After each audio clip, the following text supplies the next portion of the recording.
Go get cards and we're live. Okay. I need to grab some tarot cards, and I also have an urgent meeting over here. Absolutely. BRB. I know that Eva and Jules is already waiting over here where we are now. So that's why I was like, should we just go ahead and go live?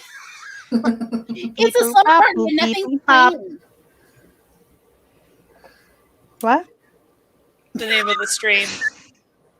What's the name of the stream? The Slumber Party. Nice. It was, let's see, it's actually called the Slumber Party. Want to see some pearls, tarot, and Care Bears? I grabbed them from what, Eva? See, if I climb, yeah, it's time for lettuce. Oh. And I have to give them more pellets because they tipped the bowl. Also, I'm pretty sure one of them was pooping in the bowl again. those guinea pigs. Eva's here. Hello. Jules is here. My darn children. Hello. No, dang. I love them. Hello. Are you referencing that commercial? Remember we talked about the what was it? The iced tea, that hard iced tea. Remember that tea party? That commercial from like about a month ago. We talked about it. Nope, no idea what we're talking about. Is that the one with the white people rapping? Yes, it is genuinely awkwardly horrible. Yeah, the Hamptons. I couldn't get through it. Yeah, I don't like it. It's genuinely terrible. And that played on rotation. People would literally stop everything they're doing to watch that when it would come on in the mid-2000s. Wow. Stare in terror. It was so weird to see, that much polo shirts and sweaters and everything Hampton wear, if you will. It was weird. Just... Okay, so I follow this YouTube channel called All Ears, so it's about Disney, obviously. Oh, okay. And so they did a video recently about the advertising campaigns that Disney has done in the past. And some of them were so good, and I cried twice, both times I watched this video. But there was a terrible one where they did a rap about Splash Mountain before it opened. And so it's like early 90s, jewel tone clothing, doing a rap and a dance, all these white kids, just like Splash Mountain. And the big person, like the big bear costume guy, yeah, it's not open yet. So psychedelic dream, and we're dancers now, and we're rapping. Wow. Yeah. That is amazing. They're rapping zippity doo dah. Yes. Oh, I guess I should put on my pearls. I guess I should come off of mute. That is always helpful. It's not required. You could mime it. Yeah. Ow. I'm really bad at that. I would like to state that my arm really does hurt now. Have you taken some Tylenol or something? No, I haven't. I don't have Tylenol. I took ibuprofen. Anything? It's fine. Yeah, it was my shot. When my sister Do you guys want to see my unicorn? Yes. Sure. When my sister got her vaccine, they put the Band-Aid on first and then did the shot through the Band-Aid. They did that for me too. It's like a circular Band-Aid with a tab on the bottom. Like, what? And it's like rubbery, and then they just, it goes right through. Maybe it's like a special kind of Band-Aid. That's crazy. Because, I got mine from the National Guard, and it was very much an old-fashioned, the world's cheapest Band-Aid they had. It cost half a penny per. I was concerned. I'm allergic to some of the glue on certain types of bandages, so I was like, ooh, I hope they use the hypoallergenic kind, because these don't look very... These don't look like the kind that I'm not allergic to. So, do y'all want to pick the tarot deck? Sure. Sure. I have this one, which is Vampire Phantasmagoria. I have the Vice Versa Tarot, which is one thing on each side of the same card. Oh. And let me show that one again. This is the vice versa. This is, I don't have the Vampire Phantasmagoria box, but this is what the back of the card looks like. There we go. Nice. And then I also have True Black. I bring a few lettuce. And this one is probably the prettiest deck that I have. And all the cards look more like that. Ooh. I like that one. Yeah, I like that one. True Black it is. That one, yes. If anybody wants like a pull from one of the other decks, you can just specify and just be like, hey. Unicorn! Okay. Oh. I did not need this unicorn. It's a yes, you did. So cute. It has a sweater. Yeah, I'm like this. It's a unicorn in a sweater. I almost couldn't resist it. Too. It's from my school, obviously. It's so cute. It's got the little pink. Oh. It's really soft. Oh. Like really soft. Aww, I can see it sold itself.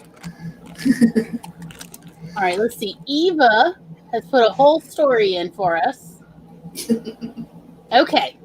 Once upon a time, yesterday, I went outside and to distract an about to temper tantrum toddler, walked into the neighbor's small garden pond in front of their house. We hadn't heard the frogs. So we go over, we don't see any frogs, but lots of tadpoles. And then, what's that? A teeny bird in the rocks. The weeest of babes, all alone. He's flopping over, trying to move about, but there are river rocks there, and he's in the sun, but it's chilly outside. He's a bald, fuzzy little fella. There's a beak tooth still there, no shell around. Oh no, did he fall out? Luckily, we find a number with a live person from a songbird rescue who has me take this tiny baby bird and put it in a makeshift nest and place him on a heating pad. Oh. And luckily during this time, let's know it. I guess it just double posted it. Today I saw Mama, a mourning dove, visiting the nest we placed the babe into. So the end. Aww. Good. That had me a little worried. No, it didn't double that. It's luckily during this time we found a nest, though not the same nest. Oh, okay. That this bird's mama would have made it, and also a nest with another egg. And then the mama showed up. Yay! Yay! Jules says, my pharmacist apologized because he said the shots have been shipped with cork on the top. And thus they were slightly more dull and would therefore hurt more. Ooh. Interesting. I mean, I agree, Jules. I want a hoodie wearing a unicorn as well. I know, right? I mean... There were smaller versions, too. Ooh, Tom will be home soon. Yes. My cat I is continuing. To send that to our private chat to like my. Well, because he had sent me a message an hour ago that he was on his way home, which was why I was like, okay, we'll be wrapping this up. Hey, Tessa. Hey, Tessa, did you see the link? If you want to come, you can join us. We're having a little slumber party. My cat keeps trying to steal more keys off of my keyboard. You may need to get a second keyboard for the cat. You know, I have one. It's just my desk is kind of. Hold, let me see. Let's try this. He might be upset, but where did I put it? What? Oh, I know where it is. Hold on one second. The unicorn is now part of the thing. Yep.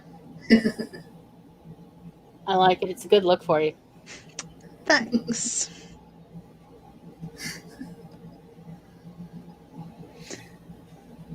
Apparently, birds make their own kind of milk. That is interesting. I did not know any birds did that. And they also feed their young in a way that makes rehab less successful than other songbirds. I did not know that as well. Mm-hmm. Interesting. Okay. Now I am all ready. You got apparently traffic and rain is really bad tonight. I'm ready for the Pearl Clutching Tarot reading. Yes. Let's see. Could we? Oh.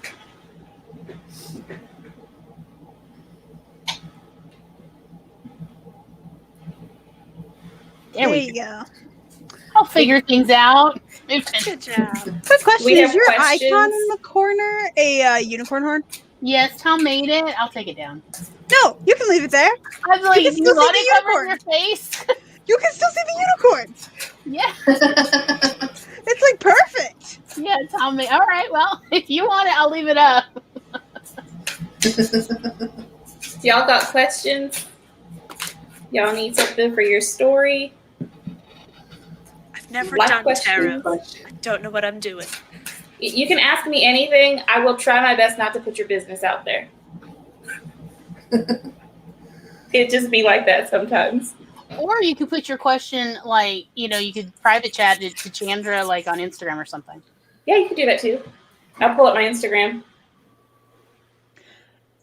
Do you use tarot for your writing and stuff?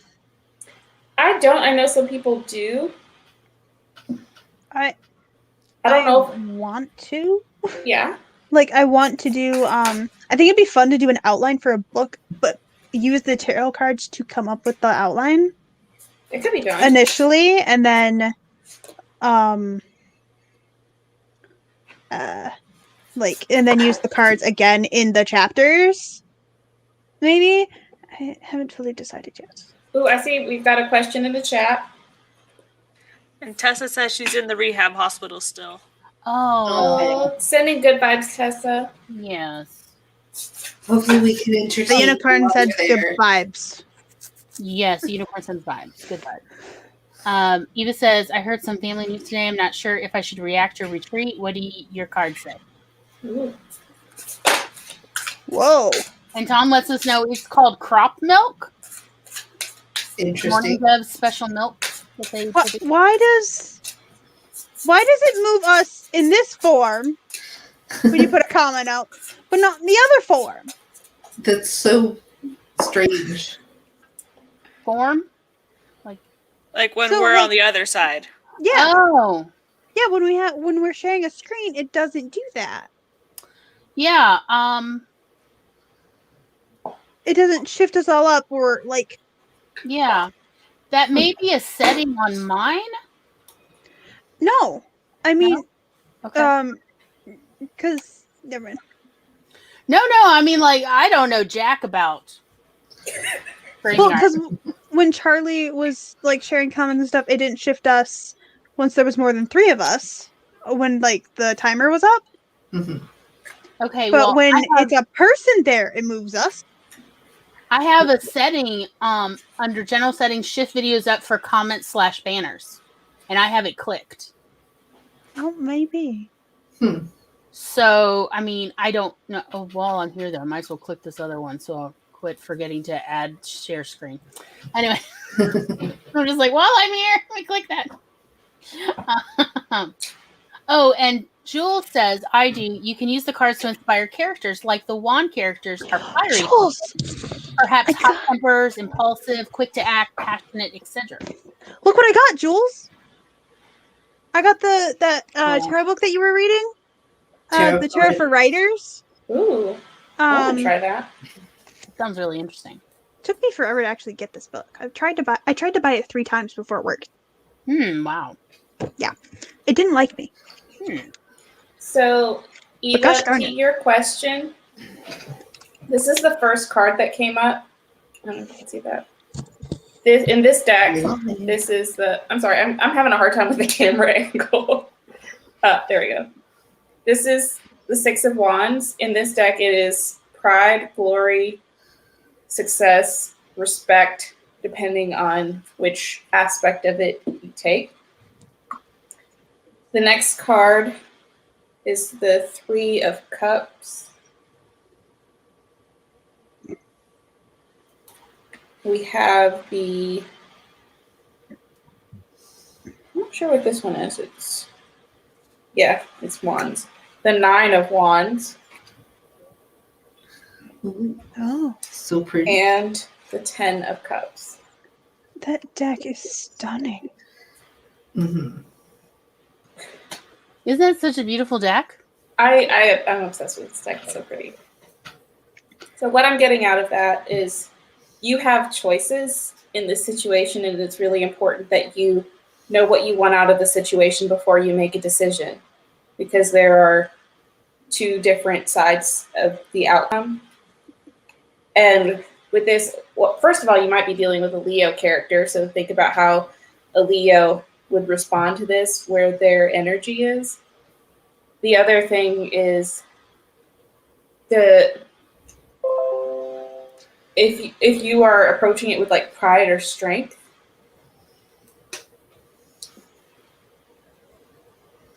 I'm trying to figure out how to word the situation without giving out someone else's business. You can see how it translates, maybe.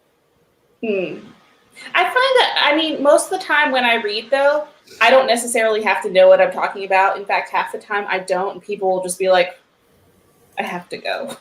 Right. So you don't have to worry about putting too much out there or more than you're comfortable with.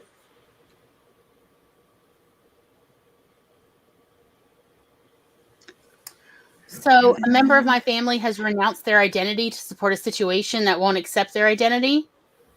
I'm already distanced from this person. Now I'm concerned they need someone to advocate. Sounds complicated. It does. It does. I'm going with that could be either pride or strength, really. And if you want to show up in strength, but I'm also getting this one from the cups to dive deep in your emotions and figure out how much of this is about you and how much of it is about them. That's a good point. There's always that impulse to be supportive and to do what you can to help somebody, but you can't want to help someone more than they want to help themselves. Yeah, you can't help someone if they don't want it. And if you're willing to dive deep, see, there's a quote that I really love. You can't get sick enough to make a sick person well. Mm-hmm. The only thing that can help this person is for you to hold your space and be in your strength. And even with this one, you can see that this wolf looks really defensive. The more you push at them, the more you pick at them, the more defensive they're going to become. So the best thing that you can do is to manage your own emotions. Because with the 10 of Cups, it's really all the choices are on the table. But if this is about finding your emotional fullness, if that makes sense, finding a whole sense of balance for you. And from that place of balance, you can see them as their highest self. Even if it's hard, and this part is from my personal experience. If you can see someone as the highest, best, strongest version of themselves, they can rise to the occasion. If you see them as needing your help and unable to get through a situation without you telling them how to do it, they're never going to find their own way. Good point. It's really hard to see someone as their highest self sometimes when they're in this really dark place or something that seems like, when you're looking at it, you're like, ooh, that seems hopeless. Mm-hmm. But if you can see them as the strongest version of themselves, they will rise to meet your expectations most of the time.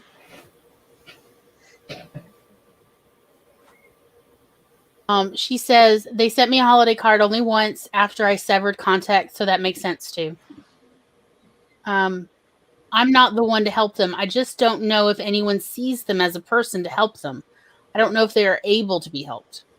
They may not be. It's true. Good point. But you exposing yourself to that isn't going to help them. And if you can see you being an example by living as your best self is helping them. But if you are not able to set boundaries for yourself, how are they going to see what it looks like when someone sets healthy boundaries? Good point.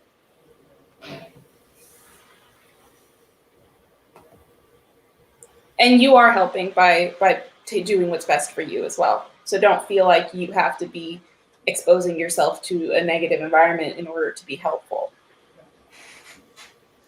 Sometimes when someone is ready to change their situation, knowing that there are people they can reach out to who are in a stable situation, who do try to maintain healthy boundaries, knowing that that exists can be a source of strength for somebody who is otherwise kind of lost in a difficult situation.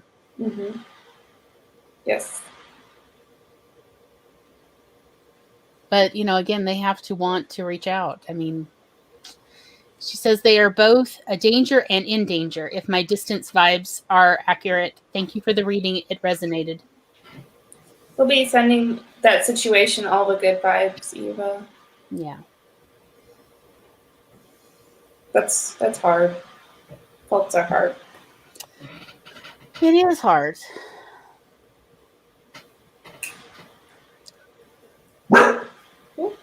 Ooh. Opinions were expressed. What kind of dog is She's an Australian cattle dog. Is what I've heard of those. Mm-hmm. She's be cute. I think she heard the cat bumping around somewhere, and she was like, "Settle down! It's late at night." After dark.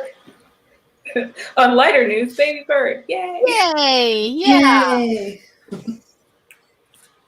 So maybe you could do a reading for what my victim character should be like for my short story. Ooh. So here's the gist of the story. My main character is a somnambulist, somebody who's always sleeping. And so they have a psychiatrist who whispers in their ear and tells them to do things. And so when they wake up, they go and murder. And so I need to know what the victim is like that he's going after. Hi, Tom. That card that popped out is a sleeping fox. This deck is really talkative tonight. Ooh. Excuse me, ma'am. Ooh. You got an entire spread. Just all the cards jumped straight out. That's cool. Okay. We got a lot going on here. Oh, Eva says, P.S. They are a Leo. Had to look it up, LOL. Sometimes I just be like, ooh. Sandra's hot tonight. All right, so we've got... I'm getting goblin vibes from this for your character. Mm. Just the sleepy with the treasure and the wines and the good food. So maybe that's you said the killer is the one who sleeps all the time, and yeah. So they kind of have a decadent lifestyle. We've got the whole defensive prowler vibe. We have this card. I'm gonna actually look this one up in the book. There's a hand coming out of the ground with thorns and spines and a gold orb in the center. I think that is. Let's see. Wands. Yeah. 7 of Wands. Territorial defensive. Conviction resistance.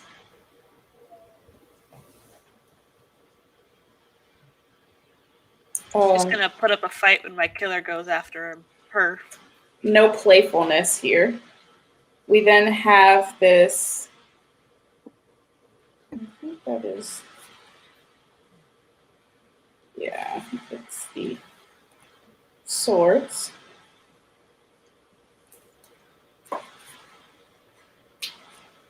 Eva says, I see a graveyard. Something comes out of a grave. Yes, yes. This one is horror, right? It is horror. This is the next one. I'm looking it up in the book as well. Nice. Is that a wand or a spear?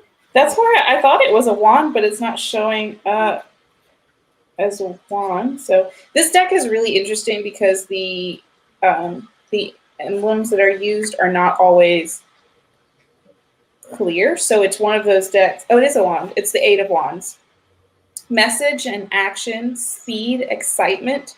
So there's this like this the defensiveness and the groundedness, but there's also this.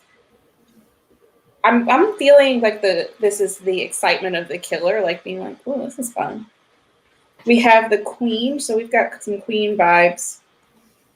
And I don't remember if you said the victim is female or not, but Pisces vibes here. There's 2 fish swimming around the feet.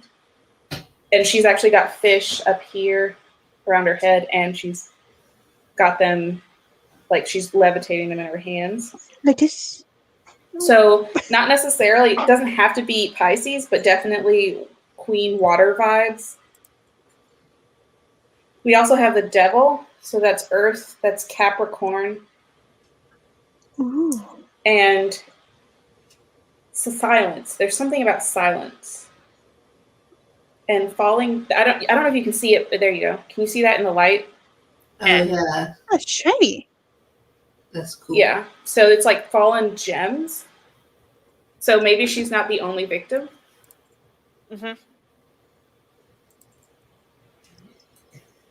But there's also this, like this is almost like the queen energy. Is she like the crown jewel?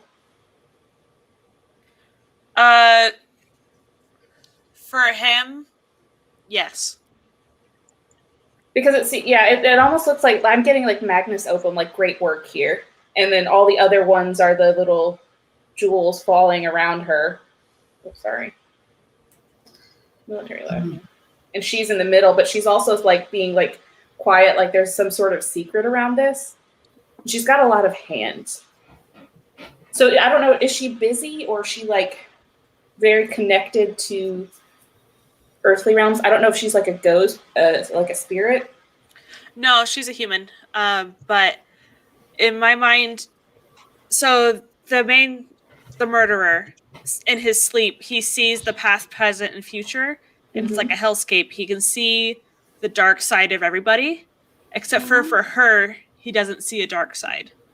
Ooh. And so when he gets snapped out of the sleep, the first person he sees is her, and the therapist is going to tell him to go kill her that night. But when he wakes up and sees her, she asks him to tell her future and asks, when is she going to die? And he says, by tomorrow morning. Ooh. But he's sad about it. But he's going to be told to go kill her that night. So I've got this other one I'm looking for. The A. Here we go. Yeah. This is is it? Yeah. This is the Ace of Pentacles. Is there money involved or worldly possessions? For the killer, no. For the psychiatrist, there could be. That's definitely coming up, but it's like, I don't know if it's fully developed or not because it's the ace. It's like a new path, a new idea. Uh-huh. And then you also have the Page of Pentacles. So there's something about money coming up and new beginnings, not just new, like either moving to a new level of it or a young, like a fresh energy around it. So it's either like revitalizing something or a whole new path. Laura, I have a question for you.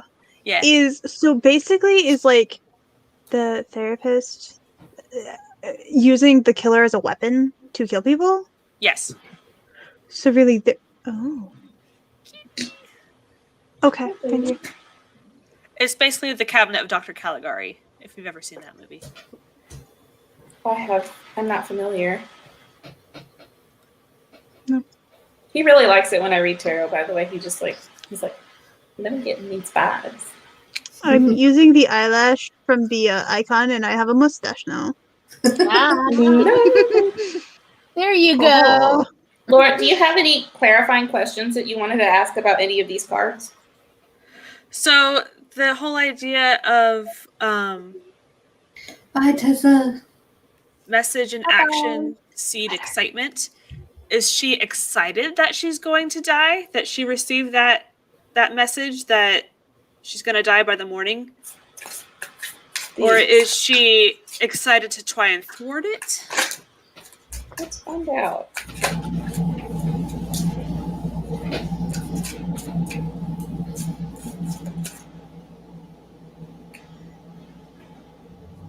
We have the Lovers. So maybe there's a bit of romance around the idea of death for her. Or she's actually into him and she doesn't realize she's going to die. She thinks that he's into her, but in a nice, romancy sort of way. We also, so she doesn't know she's going to die. That's the exact sword that he uses to kill her! The swishy one! In the movie, they're all the swishy blades. Yeah.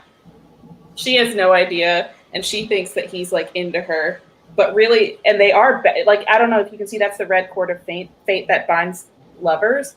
So he's obsessed with her, like, has this love idea towards her, and she has it towards him, but they have totally different objectives.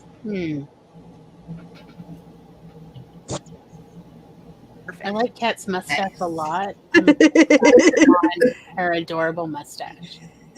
If you notice, I keep adjusting myself so it looks better. Yes, I've noticed. I'm like, I'm loving it, and I'm here for this, as well as, of course, I am enjoying the reading, but then there's Kat's thick-ass unicorn eyelash mustache. I like that one, Laura. I'm excited about that story. With the wavy knife. Can I ask one more question about it? Yeah, absolutely. So, he kills her, and it's a path to a new beginning. Mm-hmm. What is that new beginning? Is he content with the path of killing people that seem evil in his dreams? Or since he's killed the only good person now, there's nothing left to lose? Or what is this new path? Or was she the first one he had to kill? Ooh. Kat, Death is the key. Put your eyes there with the eyelash. He's feeding something with this. There we go. Now you got drag queen lashes.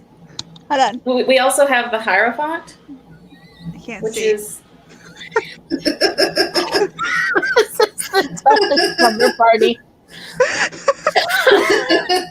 I'm sorry, Chandra. We really are paying attention and not trying to subvert your. But there we go. That was that. it's perfect. Finally, Hold on. so much had to happen for this to now fall. It's all coming together now. It's all coming together. Is that what is on that card? Is that This is the Hierophant. Oh, okay. Are they like looking like this? That gold piece is actually a full face mask. Think Iron Man, but it just keeps going up. Okay. Oh, wow. And he's holding a book and he's looking into a book. So this is he's growing something. This is like a project almost, like a garden, but like a thought garden. Okay. And he's looking for something.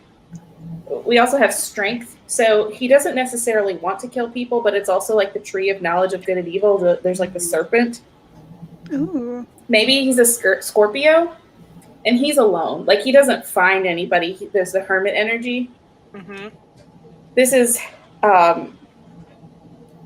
a compulsion, but it's not just like he doesn't relish the gore of it. There is the aspect of the excitement and the hunt and finding his prey, but he's also like looking for something specific. He has to keep going till he finds whatever it is that he's looking for. And this is like the answer to the universe, basically, is what he's looking for. And this takes real strength for him. Like there's a level of dedication in this.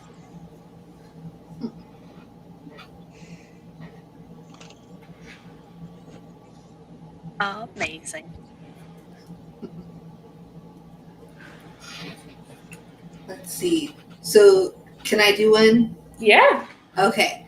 So, I'm trying to figure out how my main character, well, not my main character, how my main character's dad is going to end up in jail. So, is Is that a good question for the cards? Mm-hmm. Okay.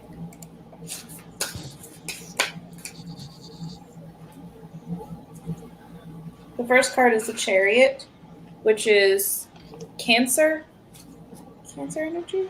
I think it's Cancer energy, which is water. There's also movement.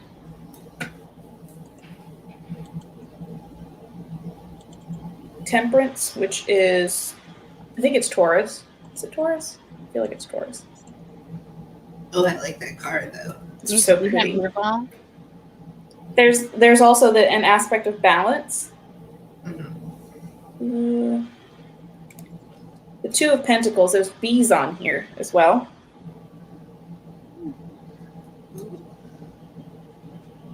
The Magician.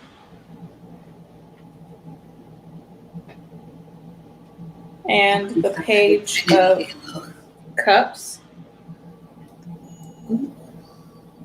There's a lot of movement and balance. So I'm getting this person is going in and out of balance, whatever that looks like for them. The Two of Pentacles, bees. So it's definitely work related. There's like the worker bees, but it's also, there's something no, that's not it, the word. I want to say emotional, but it's Pentacles, which is typically not, that would be earth energy, that would be finances, that would be tangible possession. So it's like this person is, because I've got that water thing coming up for me, and also the Chariot, which is Cancer, the water energy as well. It's going back and forth between the emotional side and the tangible financial possessions. Maybe this conflict between that's the Temperance there, trying to balance those two things. So something goes wrong with that. The Magician, he's trying to make a situation be something that it is not. And with the Magician energy, usually you can make situations what you want it to be because you're magical and you've got all the elements working in perfect balance. But the problem is that the earth energy and the water energy is not in perfect balance. So it looks like the water energy wins out. So he does something that's not just about finances anymore. He mixes finances and emotions, and they don't mix well in this situation. Ooh. That's interesting.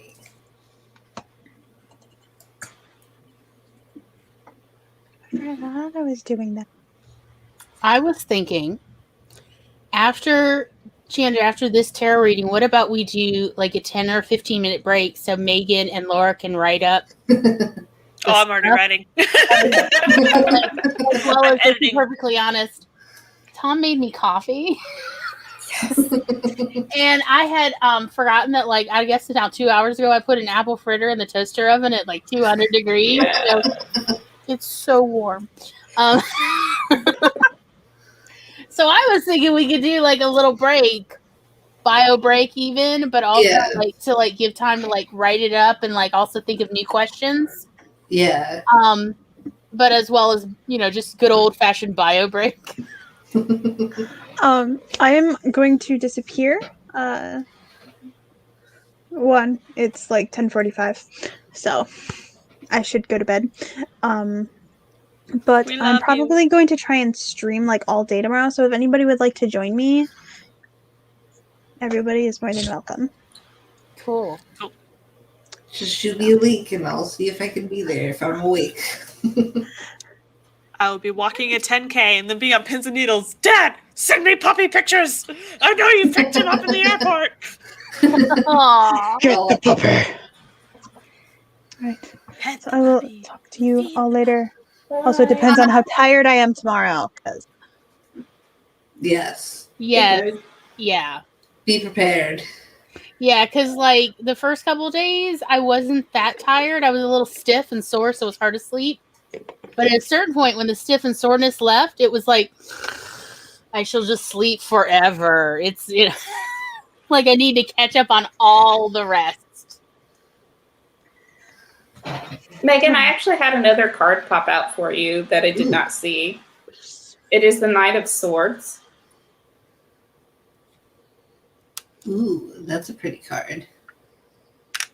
And this seems to be whatever's happening due to the emotion, because you can see there's that cup right under the sword and there's a rose there. So I'm thinking the emotion has to do with love, and the sword is hanging over that, maybe as a punishment of some sort. I was kind of thinking of doing something where, like, he's getting into crime to help his family out. That's kind of along the lines that I'm thinking of. I'm thinking like more of an, not an altruistic crime, but, you know, a crime that has good motives behind it, if you can call it that. Mm-hmm. I just don't know. This gave me a lot to think about. And Chandra, Eva says, pull one card and she'll write something about it. Okay. So, you want to do like a 15-minute sprint? Yeah. What do you guys think? Maybe, yeah? Yeah. Yeah, because Eva's got like all sorts of stuff in the comments about he's going to steal a car, a boat. He grounds a ship into a major canal and kills all the honeybees. Oh, no. He steals his employees' 401k plans, embezzling, GoFundMe fraud. Embezzling, maybe. I'm this fun at parties, she says.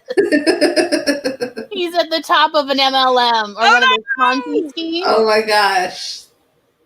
That would be interesting. Yeah. So, yeah, she's like, all the ideas, and I'm like, yeah, I could see where really like a 10 or 15-minute sprint might be really useful to write this stuff down. So this one, we have the Knight of Wands. Okay. And it is clear feminine energy. Mm-hmm. And we have the 10 of Pentacles. Ooh, it's an elephant. It's beautiful. So I'll hold both of them up at the same time, Susan. I don't really know much about tarot. What could you tell us about it? 10 of Pentacles is energy within financial. So Pentacles are earth energy. It's about money, finances, tangible possessions, whatever you can own or possess. And in that regard, because it is about possession, it can still be people.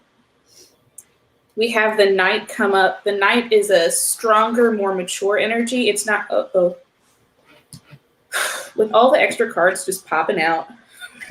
Ooh. I mean, this deck is on fire tonight. It really is. It was like, it was hiding too. And I was like, I know that deck. I want to show everybody the deck at the very least. We also have the 7 of Cups, which is choices. Cups are water. It's emotions. And I was talking about the Knight being more mature. It's not like a king or queen energy, but it's still someone who's been on a journey and they have knowledge and experience like a page wouldn't have. A page is brand new. They're still shiny. They might as well be the Fool energy. They have no idea what's going on. The Knight is like, all right, we've been out here in these streets. Like they get it. Yeah, that's true. So there's that energy, and there's a lot of choices, and there's like wealth on the table. And in each of these different cups, there's one has a butterfly, there's a mouse in one, there's a salamander, there's a fish, maybe like a skeleton or something, and a hummingbird. In each of the cups, there's something a little bit different.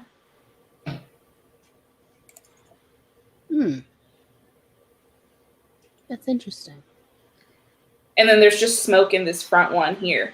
But the idea is you can take whatever you want out of these cups, and you can see the castle is in the sky. So this is your dreams, your wishes, your wants.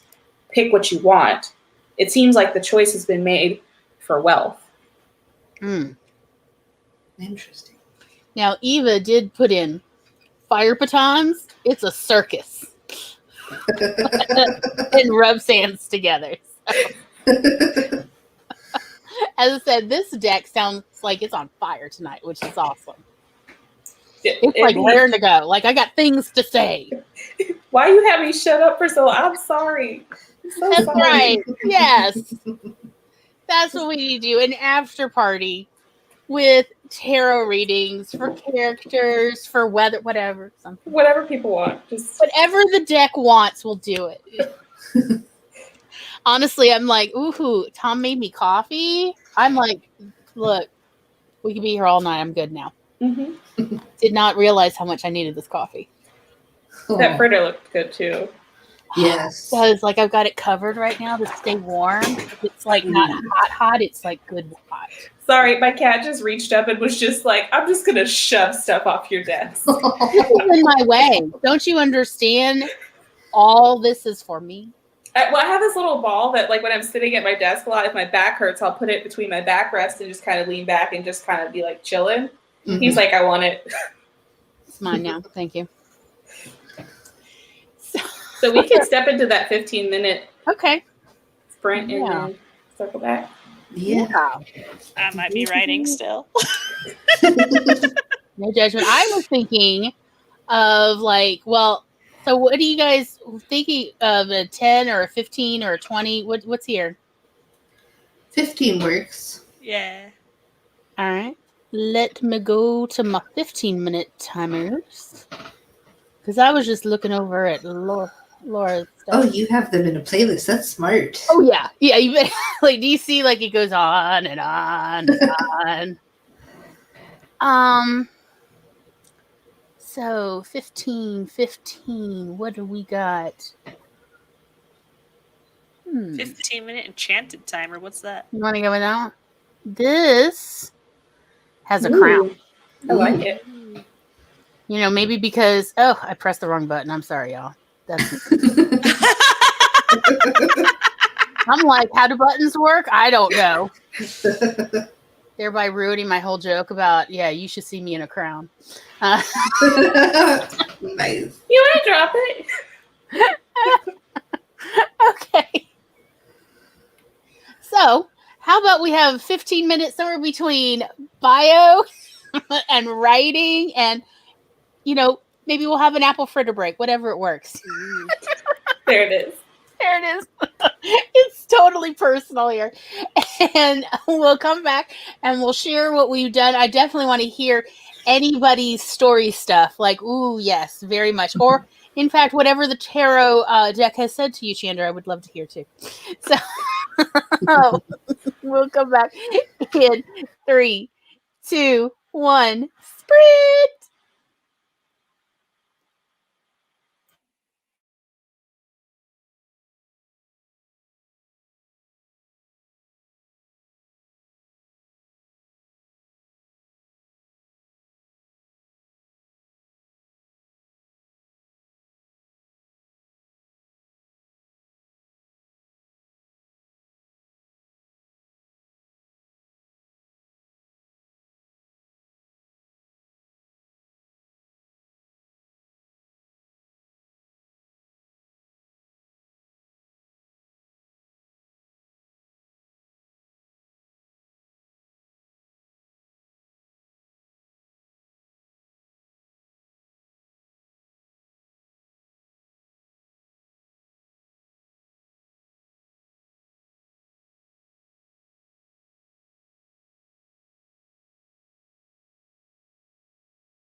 Beepity beep beep, beepity beep, beepity beep beep, beep beep, beep beep beep.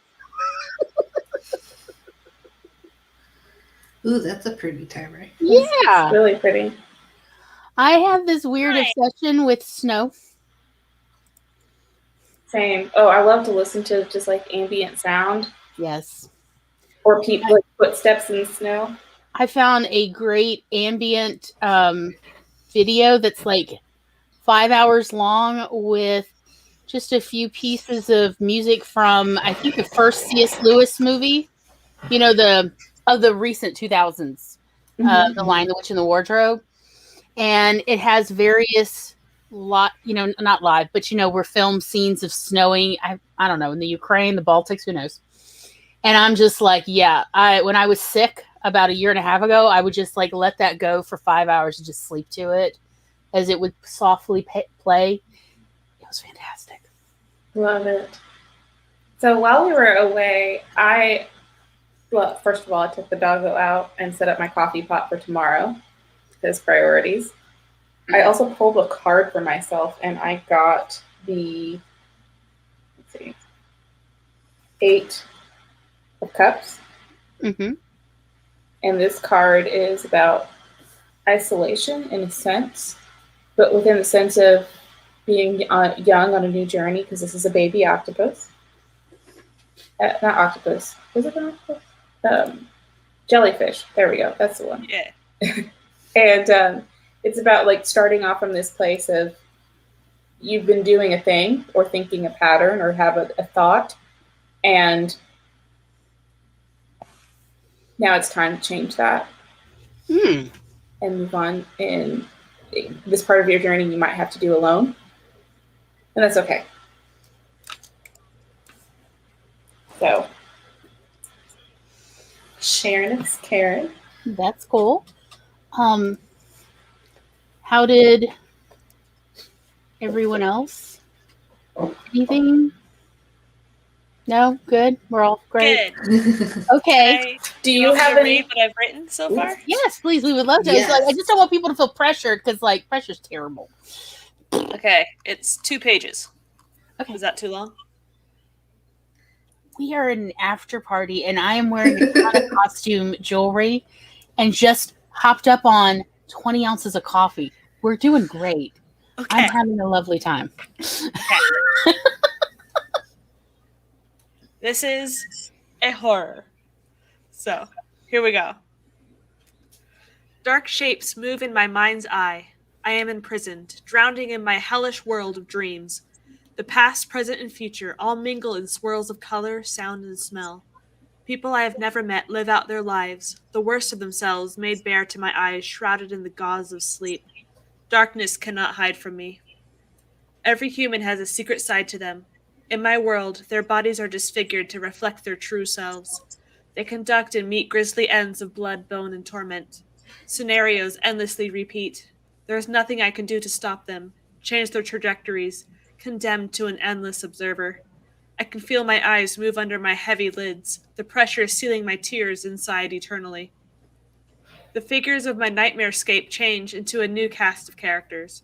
Most have similar vices and faults, but one woman in particular seems to be beyond the grasp of such carnality. The countenance shines, unblemished with greed or vice. Entranced, I begin to follow along her thread of a life. Her mother passing at her birth, father providing wealth and wine, yet silence in the home. Snatches of scenes swirl by, kindness and love, nursing a baby bird to strength, 2 young men vying for her attention, her gently rebuffing them, not wanting to hurt their feelings. Aldrich, Aldrich. The familiar voice haunts me. Blood coagulates in my veins, chilled by the terror rushing through me. Aldrich, awaken. Can you hear my words? I call you from your darkest night. Awaken from your hell and tell us what we desire. I am lifting through the currents of thoughts as deep as the ocean's abyss. The pressure of my mind lifts as a sliver of light pierces my retinas, engraving upon them the image of a seated crowd, tittering amongst themselves. They seem ill at ease, yet excited all the same. My lids feel heavy, yet I must keep them open. I have been commanded. Dr. Corbinan's will keeps me alive. If I am to survive, I must obey. Dr. Corbin's words wash over me as he addresses the audience. Who wishes to know their future? Aldrich has looked. He knows. Come, ask. My mind blanks for a second of sweet relief as I am allowed to see the world as it truly is. For a moment, those gathered look like normal humans with normal faces. A woman is standing before me, her countenance familiar and warming. It's the saint. When will I die? She asks, voice strong yet wistful. I close my eyes momentarily, the onslaught of vision overtaking me once more. I follow her now comforting thread to its conclusion. By tomorrow's dawn, I say, my voice deep from slumber and cracked from neglect. A slight, wistful smile graces her painted lips, her dark eyes alight with anticipation. What's this? What nonsense? One of the men who loves her demands. A charlatan, the other accuses. I merely stare deep into their eyes. They physically recoil. Thank you, Aldrich. We will see if your prediction is correct. She turns, skirts fluttering, and leaves the carnival tent I am on display in. That's what I've got. Ooh. I love. Yes. So good. Especially that ending right there. Yes. Yes. It's definitely a good, it's like it ends with a good hook. Yeah. Mm-hmm. Yeah. So that's the end of Act 1. And now Nice. it's going to be him sleeping again, and then he's going to be awoken by the psychiatrist and sent on his mission to go kill her off. So. Just Eva's comment cracked me up. Turns on the lights.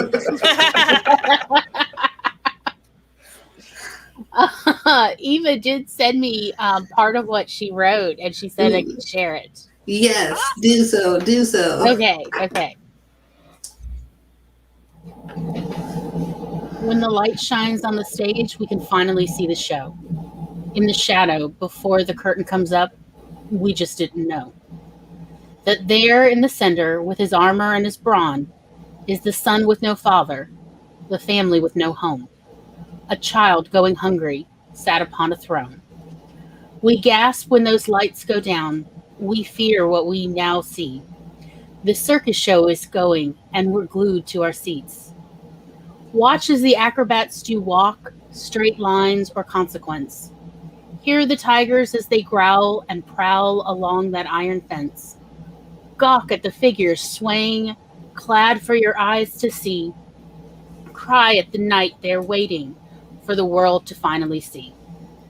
The distractions, they do bind us. The lights sparkle and they beam. And we only watch and we only scream. When we do, they say exit. Get off the showroom floor. We don't need you to try and change the circus anymore. Who cares if the cages rust? Who cares if the people reel? Who cares? Who cares? Who cares about all that we kill? It isn't a show for fun. It's a show to keep you still. A show to keep you still. Still. And that's like only half of what she wrote. Oh my goodness, where's the rest? Where's the rest? Yeah, I know. Isn't she so talented? I think we need a hashtag so we can post on maybe on Instagram or something so we can find like everybody with everybody's writing or something. Something, yeah. I like that. I mean, all I accomplished was drinking a pint of coffee and gobbling a warm apple fritter and chatting with Tom for a few minutes. Yeah, I was just chatting with the boyfriend because he got home and he's cooking dinner, so there's food at some point. And I started working on brainstorming for the idea for how he's going to get in trouble with the law, so I've got ideas percolating. Did he kill all the honeybees? No. Important.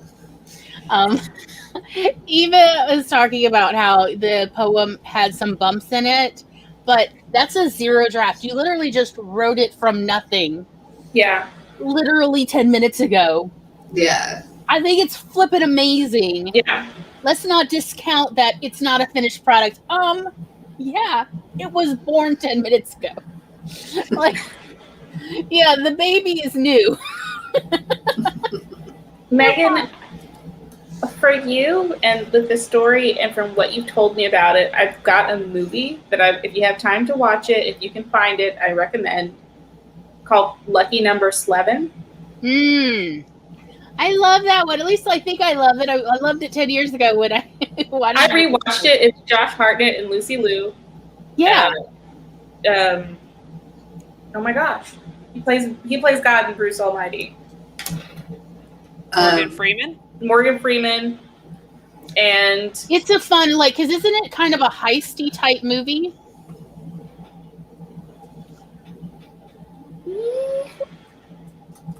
It's a hitman movie. I don't know. Maybe. Okay. Yeah. Because there's a syndicate, and all they call it is the syndicate. Yeah. Backstabbing? What? Revenge? Yeah. Yeah, revenge. It's good. I don't know. For some reason, I need to tell you that you should watch that movie. I'll have to check it out. It looks interesting. I went back and watched it maybe a year or two ago, and I was and I can watch it free on IMDb TV. Ooh, so nice. That's even better because I was like, I don't have Amazon Prime. What am I gonna do?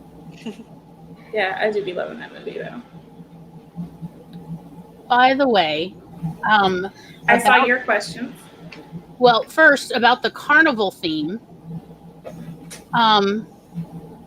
I want to go ahead and share. This is a friend of mine.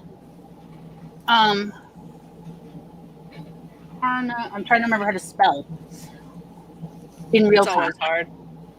Especially when you have dyslexia, it's like best of luck, everybody. Someone asked me how to spell something the other day. I'm like, I'm not the one you want for that. So I put the link in the chat. It's a friend of mine, Anne McKinnon. She's a composer, and she wrote a piece called Carnival Walk. And while we're talking about circus themes, I have listened to her piece a couple times, and I love it. And I just wanted to share maybe as inspiration piece, as well as I will say, she's actually very open to working with other artists, writers and stuff. I like collaborating, I guess is what I'm trying to say. So I just wanted to share her work. She actually has a couple different versions of this on her videos of it on her YouTube account. But I just thought it was the circus subject kind of reminded me of that. And I just wanted to go ahead and share. But anyway, yes. The other thing I did while I guzzled coffee and stuffed my face with fried food is Tom was like, you gonna ask a question? And I'm like, I've been thinking about one, but I'm not sure how to word it, so he helped me word it. And then I put it in the private chat just simply because I did not want to forget it, because the ADHD is real, in case nobody has noticed the past hour and 15 minutes. Squirrel. I resonate with that so much. The struggle. I hate that I interrupt people and overtalk and stuff. I'm sorry. Oh, I don't even think. I feel like I do the same thing. So I'm like, yeah, I have been talking a lot, haven't I? I should share. I'm so used to people just quietly hiding their irritation. It's I'm sorry. I just was exuberant. I feel like if you don't have to have that little bit of when you're in the middle of a conversation, are you even having a good conversation? Apparently some people don't like to get interrupted, even if it's through excitement and happiness. So, okay, I don't know what their lives are like, but I figure it's boring. Yeah, for sure. Because I'm go over talk me. Eventually I will notice and, listen.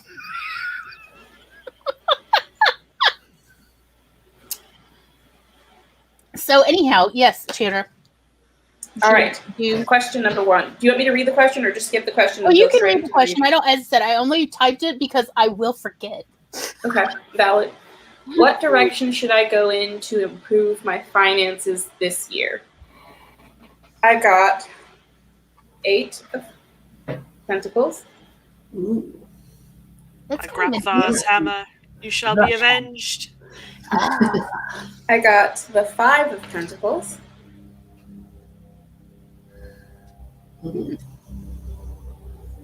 And I got the 10 of Wands.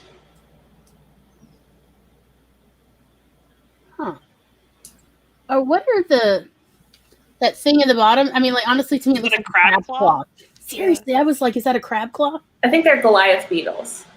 Okay, but claw-like. Okay. Yes. They're also, I think, you have a crab claw at the bottom of a bunch of sticks. For their strength, what they're building something. For their size, their strength is like exponentially bigger than they actually are. Let's start with that. 8 of Pentacles. I have actually in my vice versa tarot deck, I'm actually going to go up and pull this for you because I need to get a container for this. Because I can see the card in my mind and it really just is so clear about exactly what's happening. I'm going to keep talking because it's just, this is a really good read for you. I mean, I'm awkward, so I'm happy to let the awkward silence drive everyone else insane. I'm pulling literally 2 of these cards from the vice versa tarot because they're so on point for this. The first part with the 8 of Pentacles is that you already have put out into the world the thing that it is that you desire, and it is happening for you. Like, you can see it in your mind's eye, like you know that it is working. It was at the bottom of the deck. It was the very last card. They hide sometimes. It's like, okay, so this is in vice versa. This is the 8 of Pentacles. Same. Sorry, this way. You can see that they're like ethereal coins in this one. On the other side, you can see he's actually making them there. So it's like that which he has practiced, that will he perform. Like, it's in your head, and then you put it out there and you make it. So it's all, the idea is formed and you put it out there and you are making it. That's 1. 2, the 5 of Pentacles, and vice versa. This is the 5 of Pentacles, one side. This is the other side. There's 2 sides of the coin, 2 sides of the card, 2 sides of the situation. It seems like you don't have, both of these people here, it's like, it looks like you're losing, right? Like they're falling out of the bag or something. This person needs something. He's outside in the cold. This person is inside in the warmth and he still needs something. Yes. And if you put those together, they could help each other. They could solve the problem there. So there's a perspective. There's something, 1, you've already made it in your mind. 2, there's something that you just need to match up with something, someone, some situation. Being prepared to match with that situation and having your eyes open to it, it's ready to come together.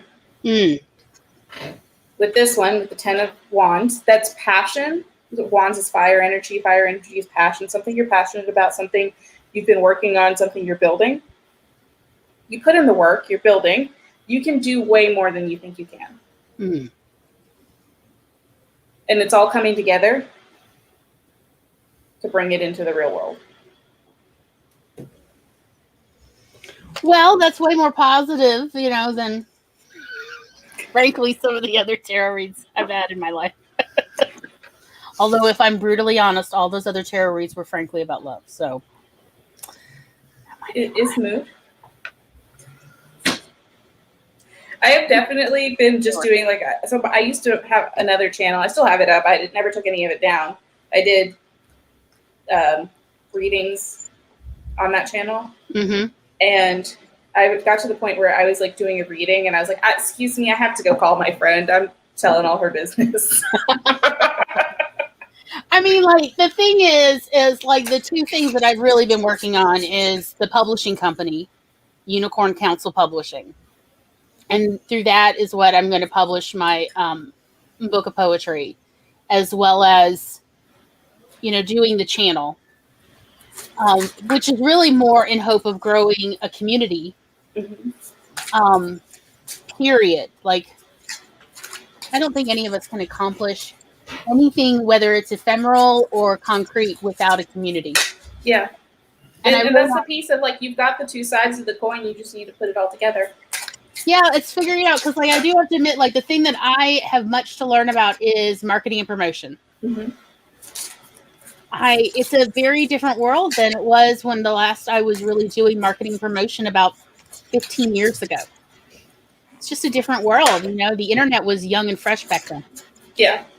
Yeah. But a lot has changed. Ooh, okay. So, just learning it, Eva is just killing it over here with the side comments. Eva has access to my Google Doc folder with all the poems that I've typed up so far and done preliminary edits. So I will take the compliments, even if they're meant as punchlines. All right. Fix Thinks and Rhyming Things, a collection.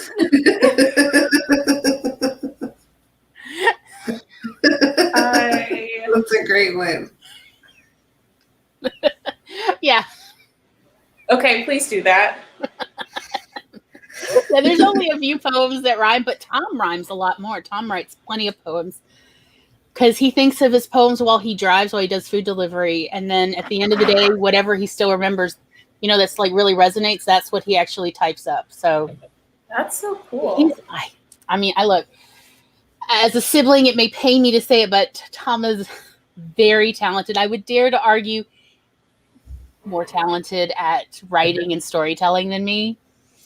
But I'm still trying to grow him as a writer so that he feels confident to.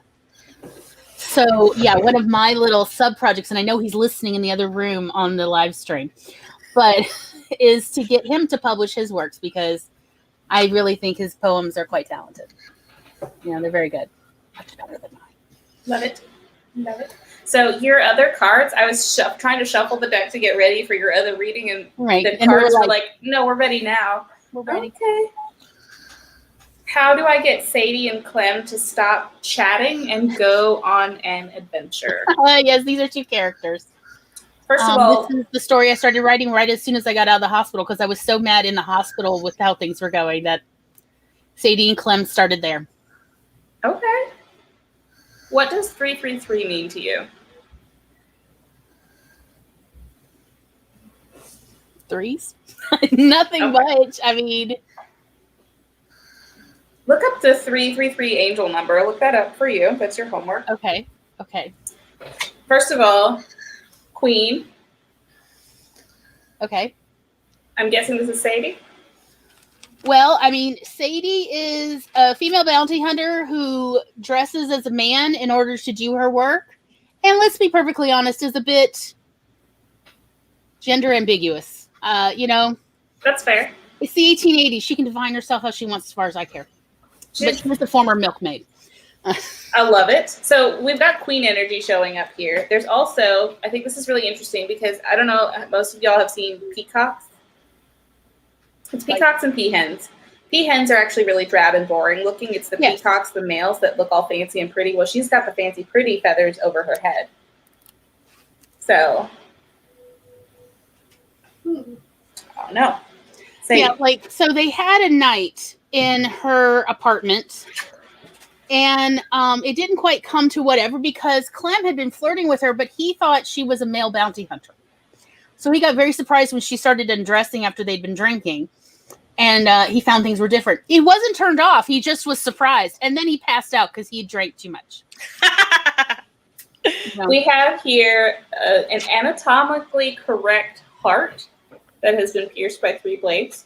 This usually means that it's a 3-party situation, not necessarily. Ooh, okay. There is another character Sadie's girlfriend who works at the brothel of the saloon. And that is the only other defined character I have in this story. It seems like we have some movement here, because what this means is that when it comes up like this, there's somebody in the middle who's got some light on the situation. The other two parties don't necessarily know about each other. So, in essence, it's a three-party situation that's non-consensual. Mm-hmm. We then have the page, which this is the more masculine energy, so maybe Clem. Young. There's some like the branches around him, so I think this is actually Juan. So he's very passionate, young, kind of inexperienced. Okay, that's very Clem. Like, seriously, he is. I love him, but he's a himbo, and he's very much up for any adventure. That is kind of how he ended up with a minor bounty, and how she ended up. Anyway, after he got rid of the bounty, she turned him in, and she was like, "Well, you can come see me after you get out of jail." He took care of the bounty problem, and then he went to see her a week later, and that's how he spent the night. And there they are the next morning. And they just keep talking to each other instead of going and doing adventures. So there's a broken arrow. There's some sort of goal that's missed there, but there's the fish. So there's Pisces energies. But this can also be like some lovers. Don't know which two. There's two of them in this situation. But we have the three-party situation happening. We also have this specific couple energy here, where there's this broken arrow of a missed goal. Yeah, I agree with Eva. Like, yes, the brothel babe shows up because it's Sadie's apartment, bringing her laundry. Oh, the brothel girlfriend shows up with Sadie's laundry she's washed, and then it's like, who's he? So I feel like this could create some momentum. There's also a money situation going on, right? So right. I think this is. Does he know that he's a bounty, right? He knows he's a bounty. Well, she already turned him in. This is a week later where we just come as friends. Well, so there's still money involved in some way, and it starts to grow something. So maybe that's why they can't stay away from each other. Yeah, I don't know. Like, well, oh, that's right. That was money. Because he knows about the train robbery that is going to happen. Her apartment is above the newspaper. That's how she's been able to get all the leads of the scoop on all of the wanted before anyone else knows about it. Is the guys who run the newspaper pretty much just tell her, since they think she's a guy and that he's a bounty hunter. So hey, this is like, make sure you keep paying rent. You gotta help him work, right? I like this one. This is the Three of Cups. So remember how I said the Three of Swords in the heart is a non-consensual three-party situation? The Three of Cups, like this is a consensual three-party situation. There's also the like mistletoe type ornamentary stuff under there. So maybe don't leave the girlfriend behind. Maybe that's why they can't go anywhere, is because they haven't gathered their party yet.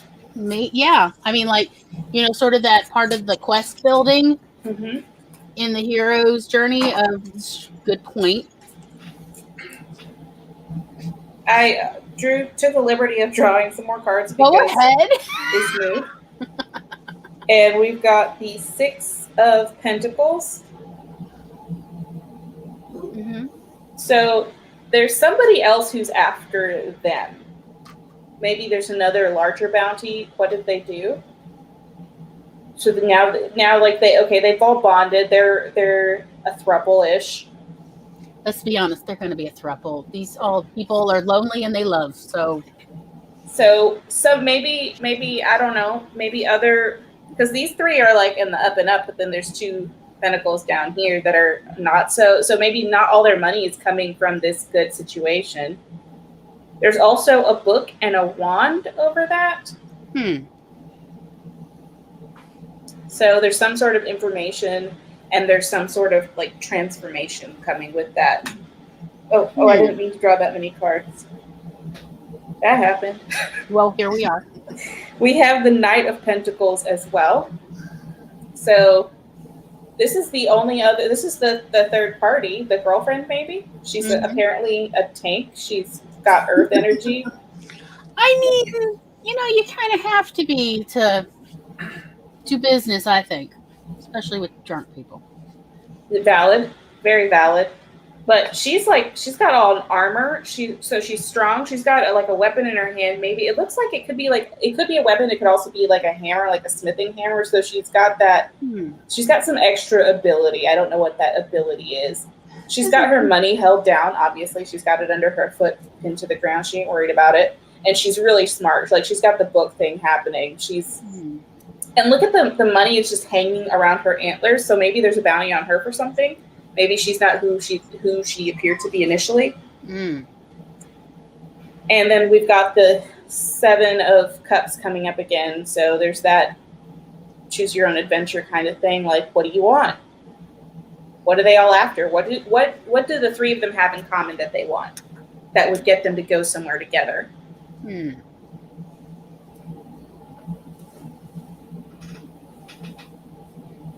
Probably, honestly, friendship. If I'm really honest, these are all 3 people. This is what they have mostly in common is they are alone. They are all isolated for various reasons, mostly by society, not by their own choosing. So Sadie is isolated since she cannot be herself around people, since she needs to have this persona. And Clem is definitely that sort of guy who's halfway on the outs a lot of the time, who often gets the dirty deal, because he's the low man on the totem pole. And then the brothel babe, who I obviously don't even have a name for, has a disability. She uses braces, which is partly what led her into sex work. I was researching a long time ago what the profile of people who did sex work out west, and it was often people with disabilities because it was one of the few, especially women, was one of the few kinds of jobs they could maintain. And so, and in part, I think that's how Sadie and her sort of, came to a loving relationship. Was mutual, because it's helpful to essentially, this is a job, but don't try to get too fresh with me. I have a boyfriend kind of thing, Sadie. As well as that, unlike a lot of people, Sadie is not ableist about. Well, I also like that she came up as super powerful. Yeah, I haven't really done a lot of character development on her. I've done more preliminary research, but is she a mechanist? Is she does she tinker? Is she somebody who trying to make better braces? Trying to make better braces. I can see that because she'd always braces. She'd always have to be repairing too what she's got. Yeah, exactly. Because from what I understand, these things were not very comfortable back then. In any sense. But yeah, that's pretty much as far. And then they just keep talking in Sadie's apartment, the 2. But I can definitely bring in the other one, which I do like. Eva, I like the name Corabelle. That is pretty cool. It's pretty. So maybe she comes in and something's happened at work. She got into it with a patron or something, and she's like, "Y'all, I done messed up. We gotta go now." Ooh, good point. We got to get out of here. Yeah, I did a bad.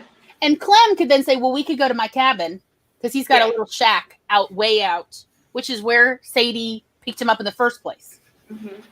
Because, he was accused of horse stealing, but rather he just didn't turn in the horse. You don't return the rental car. So, he got that all settled. So they could go out there, and then from there, I don't know, maybe discuss what they could do career-wise, and Clem, maybe mentions he knows about where, these people who did the train robbery, or they're local, or he heard where they are, and they could hatch a plan on how to bring this bounty in. I like that. I just wanted a fun swashbuckling out Wild West sort of story with plenty of women. I also propose, I'm seeing maybe a Westworld vibe where there's more it's not steampunk because steampunk is traditionally set in England, but it's like that, but in the West. Well, you can have steampunk in the American West. I mean, there's nothing to stop all those inventors going out west. Yeah, so maybe she becomes one of those because like she's got to move because she done messed up, and she really has to become more self-reliant in this situation. But we also know she brings a lot of value and a lot of strength to the trio. I mean, there could be a lot of fun with that. Maybe she knows how to sabotage the train robbery. Mm. I like it. Yeah. What's a little explosive among friends? What is a little explosive among friends? I ask. Smuggle it in the braces. They never think to look on the disabled lady, right? Like, just take advantage of other people's ableist views to, your own advantage, right? Have you seen Josh Sundquist? It's not ringing a bell, but I'm not great with names anyway. Talks about he doesn't wear a prosthetic because it's uncomfortable for him. Right. So he used that space in his pants leg, tied a knot in it, and put a 2-liter bottle of soda to go to the movies. I love it. And it started to swing. And the security guards looking at him and they can't say anything. Yes. What are they going to say, sir? You have to remove your pants. I mean, okay, we're going to talk about things we've smuggled into movie theaters. I have brought whole cups of ice and things in my bag, just like it's loaded like a picnic basket. And just gone in, like, opening up the 2-liter that's in the bottom of my purse. Just, everybody's got their drinks, right? Yeah, I mean, I have done that. It's true. I've put, whole, 4 packs of hot dogs with buns, all still hot and fresh. Pull them out for all my friends. Amazing. I love smuggling things in the movie theater. It is, the most fun larceny kind of situation. Like an inverse heist, you're smuggling it in. Mm-hmm. So speaking of smuggling. But thank you very much. That has been very helpful because I've been stuck on Sadie and Clem, and this is the story that essentially got me out of that damn hospital bed. We here for it. Yeah, because I felt so, trapped. For a variety of reasons in the hospital and poverty and everything. And I was like, I just want somebody who has autonomy and agency. I want somebody who could do everything they want to do and deal with their life on their own terms. Ooh, Eva, I like that idea. What if they end up becoming super soldiers because she makes them all the braces? And they're stronger and more... Where's... Did I miss it? Or maybe it hasn't come through yet? It's one more down. Yeah. Oh, she makes them all braces. Yeah. I mean, she definitely could figure out lots of ways to hide all sorts of things. That scene from the third Pirates of the Caribbean movie at the beginning when Keira Knightley is getting shaken down. She has to give out all her weapons. Remember in the steam room? Mm-hmm. And she just keeps pulling it, and they're like, no, more. Come on, more. And she keeps pulling him out of places where did you have this gun? I love that so much. I love, she's pulling out some big things out of her behind. And are you kidding me? And her face, too. She's just, so irritated. Yeah, she's petulant, fine, this one, too, and this one. You have no idea how long it took me to get it in there, okay? Right, yeah. I had everything all set. Donuts in the bra? That's amateurs. Right. That's what I think of, braces and ways to, hide all sorts of equipment. Of, buy this and this. And it's my God, how much weight were you carrying? Love. So can I ask a life question for the tarot? Will I get married in this life? Ever? Can anybody find me somebody to love? I'm always here for some Queen karaoke. Ooh. Yes. His voice was so amazing.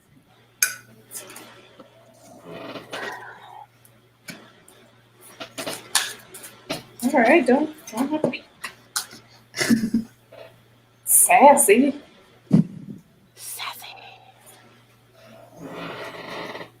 Oh, okay. We have a story. I'm already married and I didn't even know it. Oh, there you go. The Four of Swords over the Lotus. The Sun card.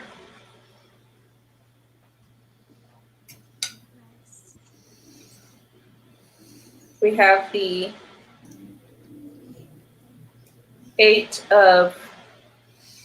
I think this was Wands, right? This was Wands? Yeah. Eight of Wands again. We have the Nine of Pentacles. Sorry, I'm struggling so hard. I do too. And we have the Hanged Man. Oh, goody. I'm gonna marry a dead man. There you go. That's very on brand. No, I'm kidding. No, he's just gonna love horror as much as you do. Yes, that would be Looking Horror for and this Disney.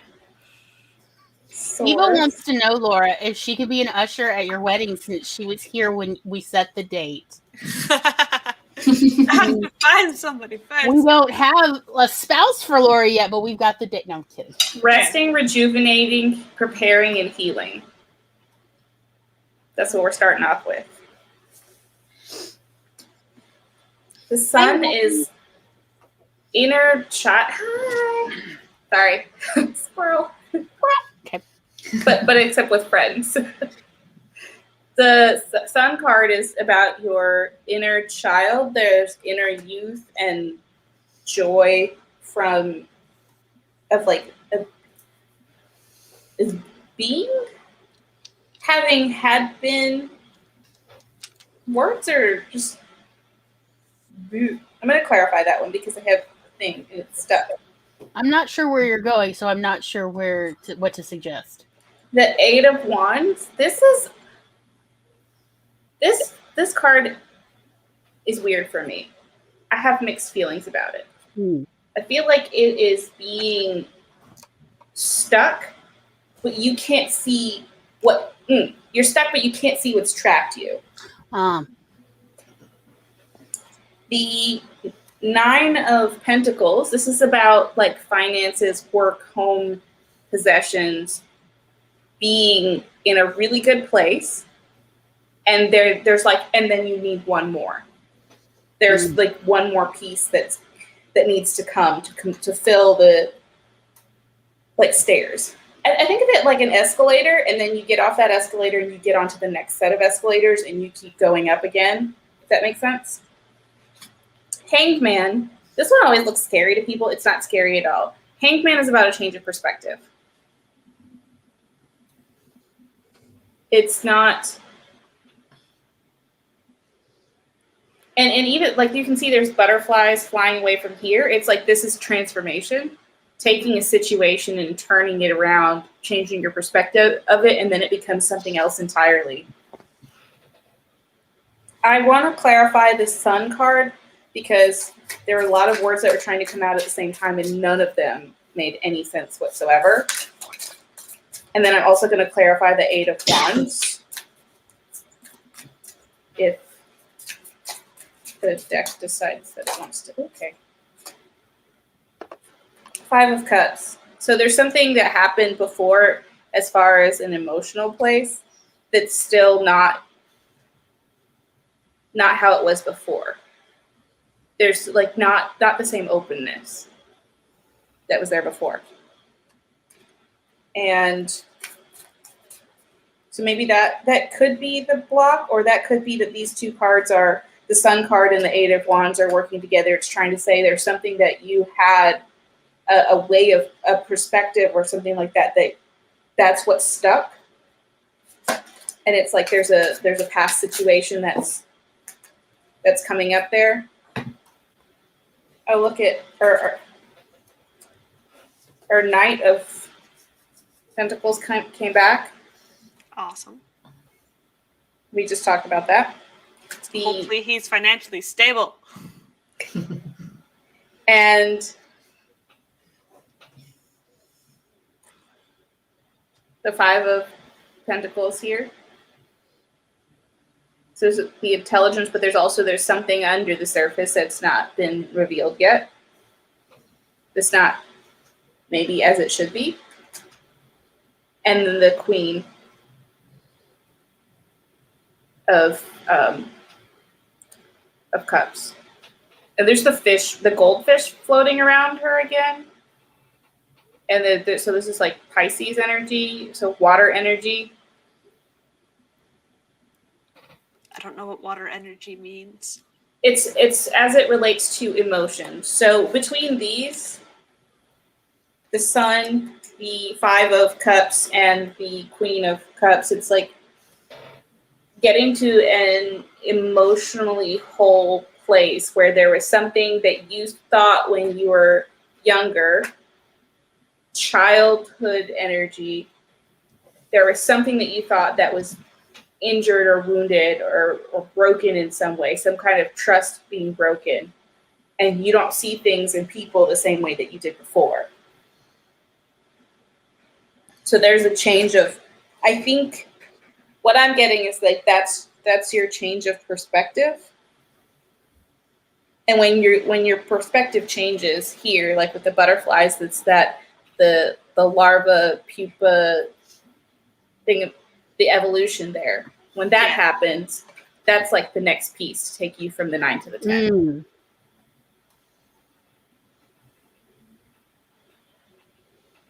Cool.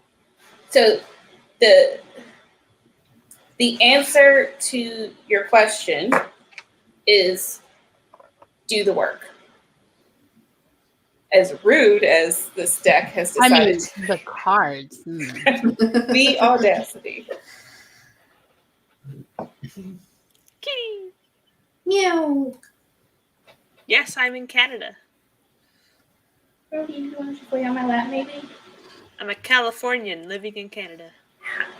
Bold choices there. My grandparents are happy. I'm the first grandkid to move back to Canada. Mm.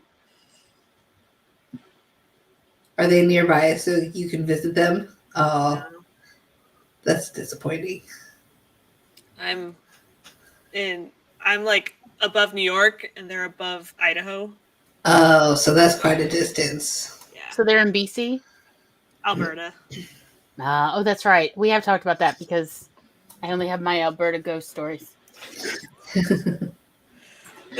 I love the names of towns because my grandpa's from Moose Jaw. Yep. My grandma's from Regina. Yep. Alberta's a wild place. Oh, hello, baby. Oh, little kitty. He's purred really hard, but the only reason he's actually up here is because he wants to steal my pens. Now that he can't get any more keyboard keys. I brought out his whole entire keyboard, but now he's just like trying to steal all the pens out. He's like, yeah, I don't want that. Thank you. Thank you. Those are boring keys. I want new keys, or I'll take the pens. Thank you. All the pens are mine now.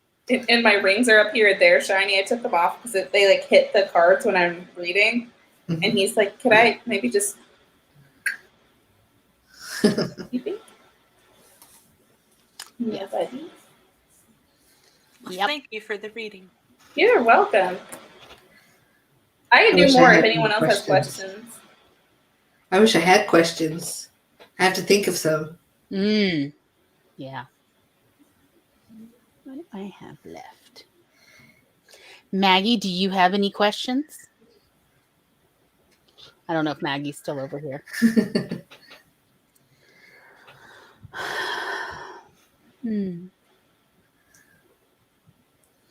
Even questions. Yeah. Even questions for me. Do my cards ever answer known things for you? Yes, they do. Sometimes it takes me a minute to realize what they're talking about, and then I get a little embarrassed because I be telling people business to everybody. I'm just like, but here. here. This happened. And then the people are like looking at me and I'm like, what did I say? I mean it. I feel like most of the time it's super clear to whoever the message is for. And if people are like, I don't understand what you're talking about, and I'm like, then it ain't about you. Right. Or, okay, well, call me when it is about you. So I have another question about my book. Mm-hmm. I'm trying to decide what childhood memories I should write about. I'm trying to come up with childhood memory ideas for the main character when she's younger. We got Pim coming up again. Ooh. That is your character's name, right? My character's name is Florrie's character. Sorry. Oh. This was Clem. Clem. Yeah. Sorry, not Pim. Clem. Okay. Oh, the elephant again. The elephant is back, so there's something around that. Was their family well-to-do before? No, they're gonna be. I haven't quite decided because I've decided that he's going to be a machinist. The dad is going to work as a machinist, and then Before that, think grandparents, great-grandparents. They're going to be kind of poor, I think. Okay. Did they lose the money?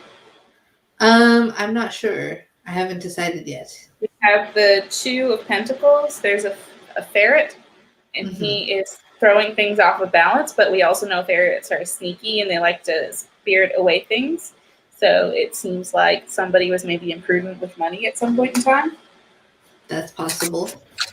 And also with the way the elephant's showing up and the young dude, I'm thinking there is a young masculine energy. Dobby, may you please know? Leave my rings, sir. Get down. You come back when you want to behave. You never want to behave. We have the Hierophant energy coming back as well. This can be like a spiritual energy. So, oh.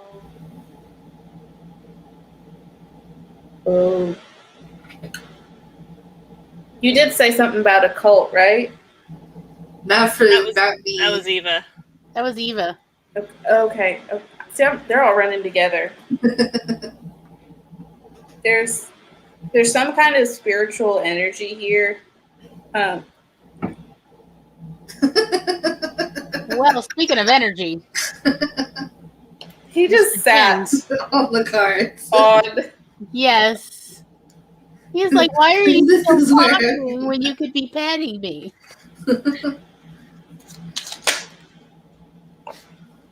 There's a lot of choices. It's under him. We also have I love it.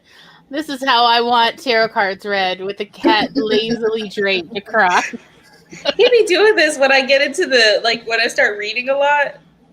He gets in the middle of everything and he's like, let me just, excuse me, sir, I'm just gonna, yeah, there you go. Thank you. So sorry. I mean, yeah. I cannot. Oh, he's like so irritated with me too. Like, I'm trying to lay across the cards and you are ruining my effect. This is my aesthetic, Ma. All right.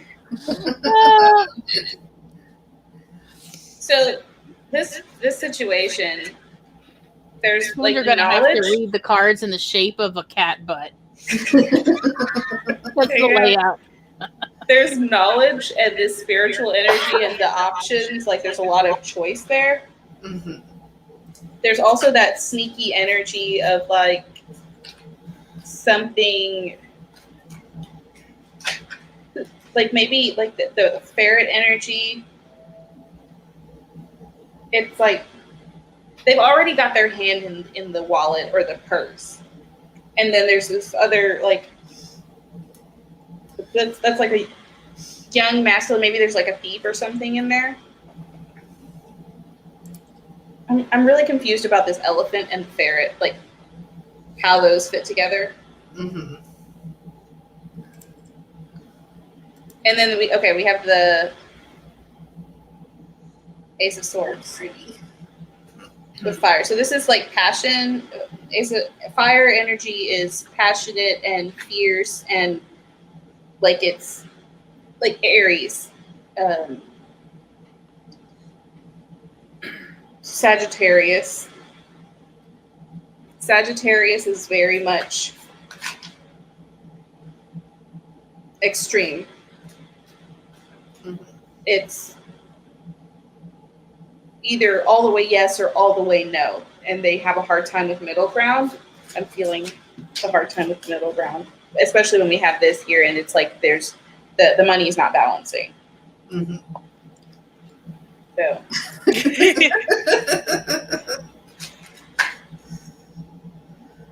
I'm definitely more stuff. We've got definitely the young masculine energy. This is the pentacle. So we've actually got swords and pentacles in the masculine. We have a high priestess coming out. Ooh. So if you think about the high priestess and the Hierophant, are like a pair of the masculine and feminine energy. Mm.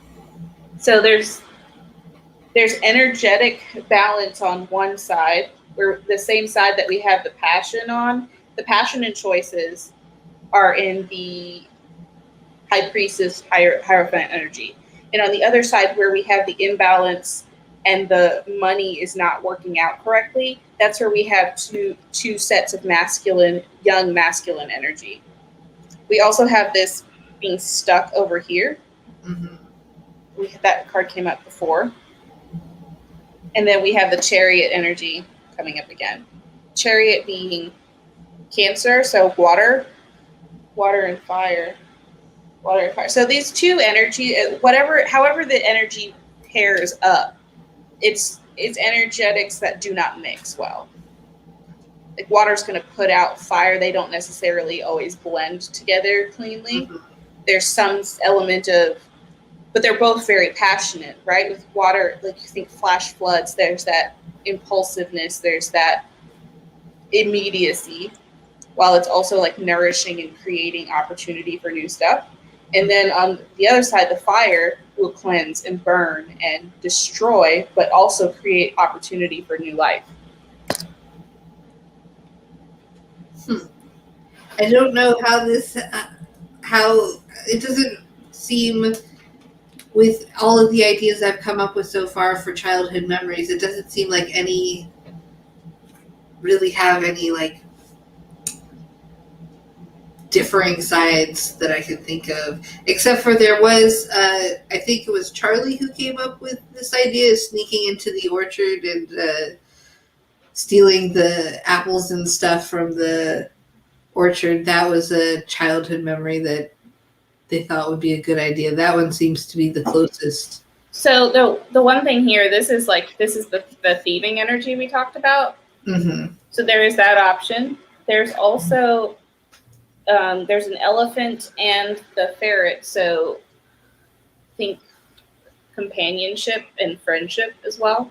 Mm-hmm. And there are two masculine energies. So maybe they're like childhood friends who were I haven't thought of childhood friends. Yes. Not great influences, maybe, or maybe that friend got them into trouble of like, hey, let's go steal stuff from the orchard, or something along those lines.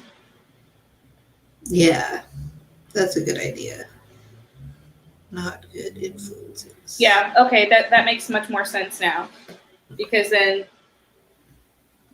like, he's the one, someone's over here stealing something, and orchard being the fruit, being the money. And the other one is kind of the bold, sorry, not that one.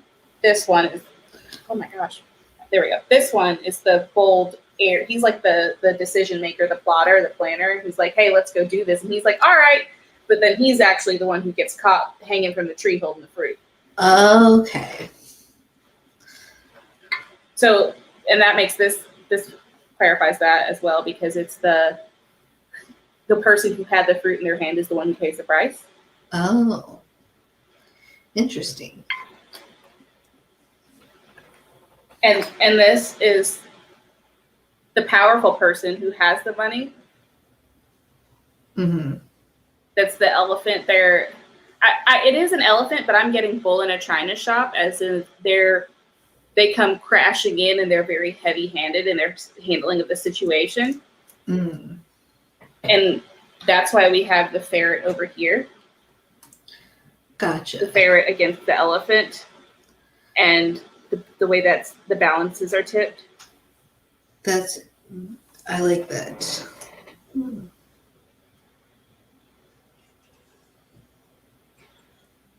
On the other side, as far as childhood memories go, the Hierophant and the High Priestess, that could be the mother and father energy. Mm-hmm. Because I was thinking of having some family memories too, not just her.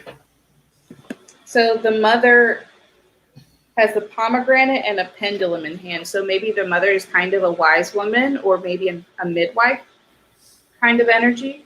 Pomegranates represent fertility, so maybe. I was totally thinking of having her have a fertility problem. Okay. That was on my list that was going to be the reason the family needs money, is for her fertility treatment so they can have more kids. The pendulum is also like an energy working kind of thing. It can be a divination medium for some people. So I don't know if she's seeking out the spiritual side as well as the financial side, trying to work out the situation so she can have what she wants. Mm. And we also see that the father has this mask on, where he's not necessarily interested or focused on the same things as everyone else.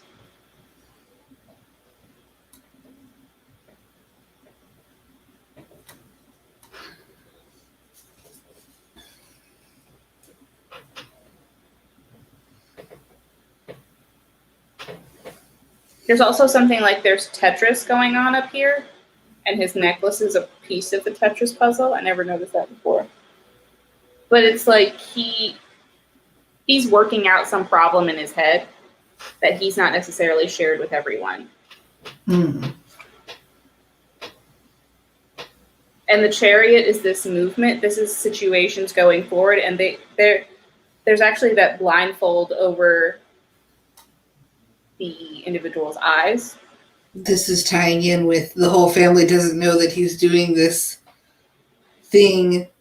Yeah. That is going to eventually tear the family apart.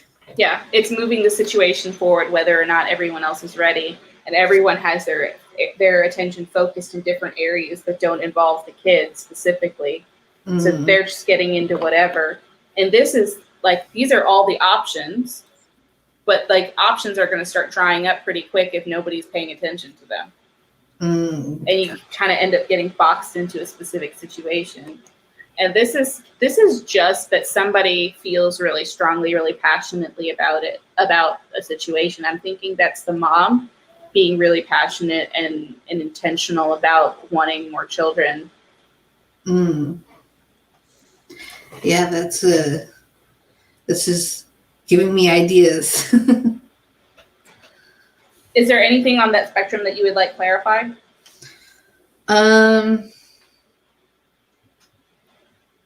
Let me think for a second.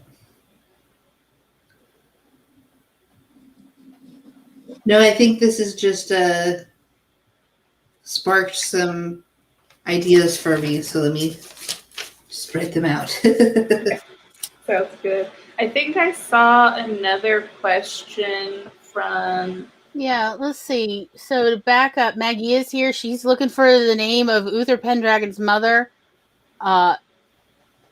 It is not an easy to Google problem, so I guess we'll have to keep looking.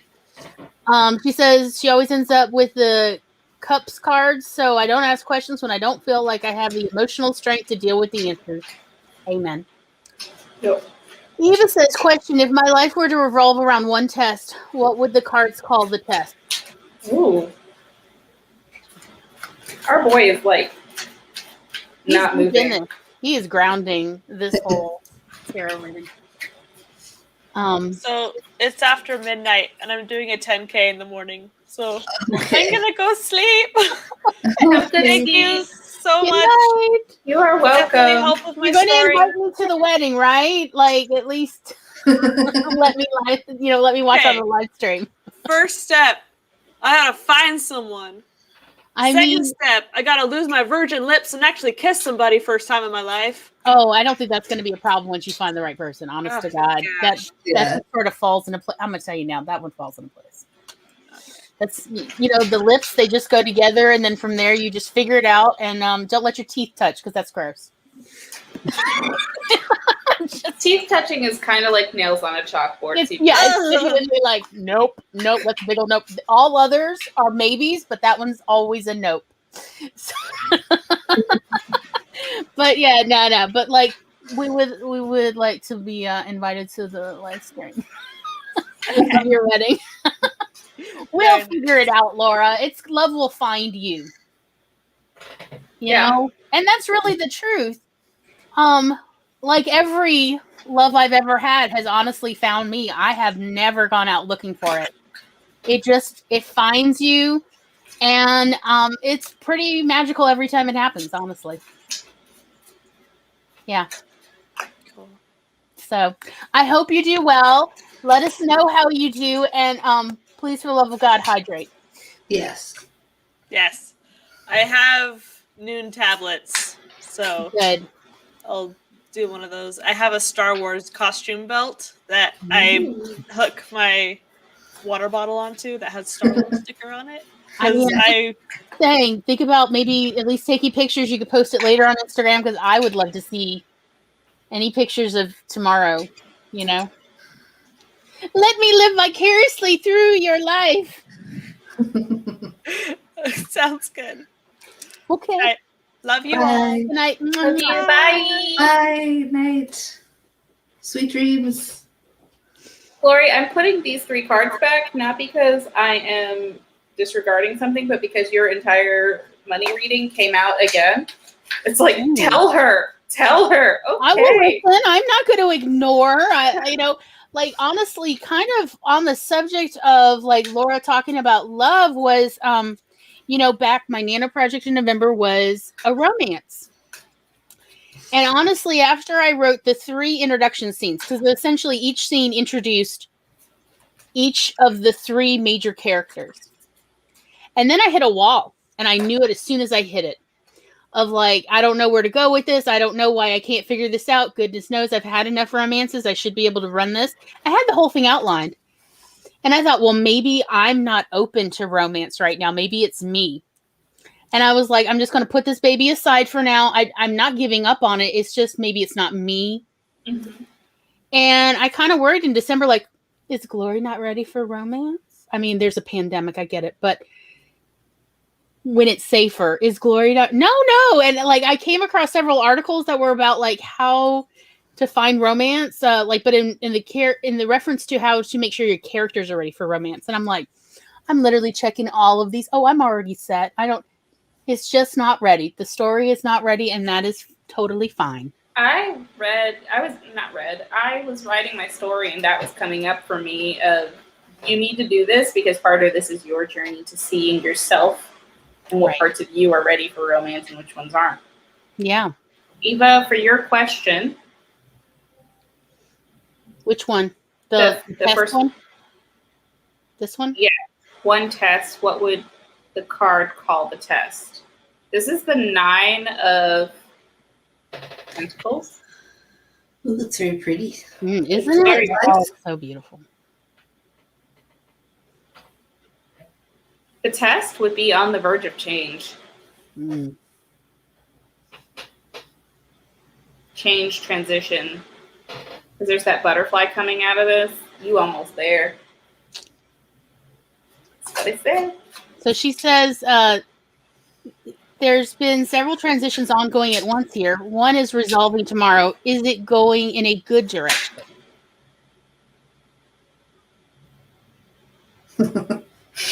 I'm waiting. What does Dobby say?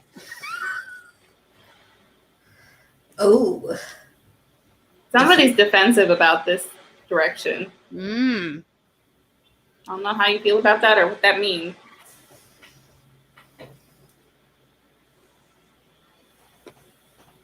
I would just say to this card, you know, when you are dealing with an animal that is scared and hurt, you do not want to back it into a corner. Good point.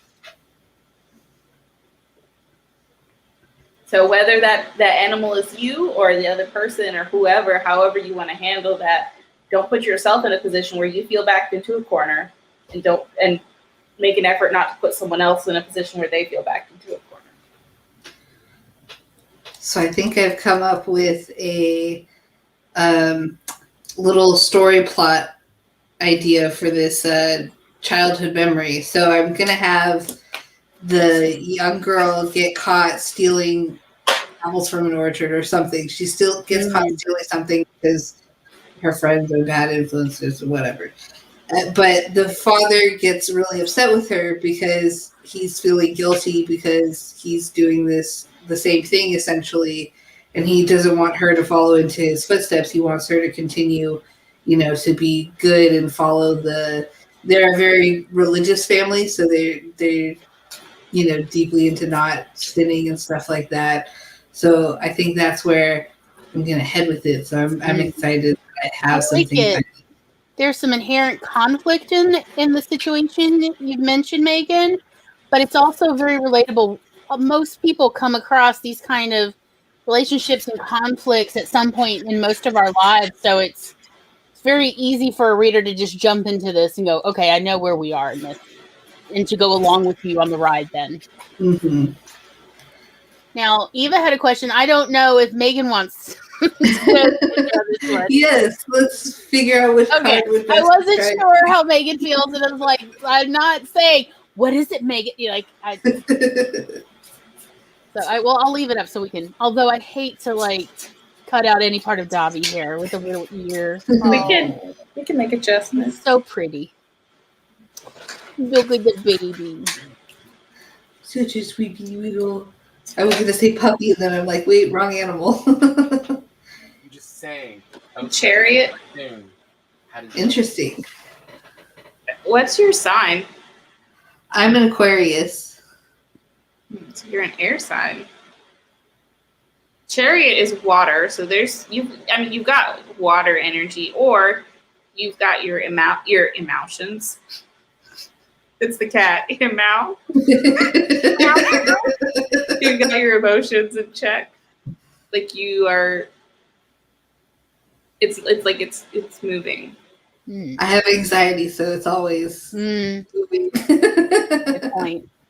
But like with air, it tends you're Aquarius. With air, it tends to be a bit more windy. Like there's not a storm, and then there's a storm, and it's serious. But with waters, it's like, it's the same, but it's instead of it being like just thought led, it can be actually like feelings led too. But there's movement there. Interesting. Mm-hmm. Also, I want to say, I don't know if you can see this or not. Oh, there we go. See that sparkle there, or that shine. Mm-hmm. It looks like a solar system. Yeah. Nice. Someone needs to. So you've also got the world at your feet, the universe, really. Oh, cool. Yeah. Let's see. So before I forget, wrong one, Glory. Tom would like me to share this. Does it show the cat? No, you still have to tell it. Oh, I thought I did. Oh. Hit Alt Tab.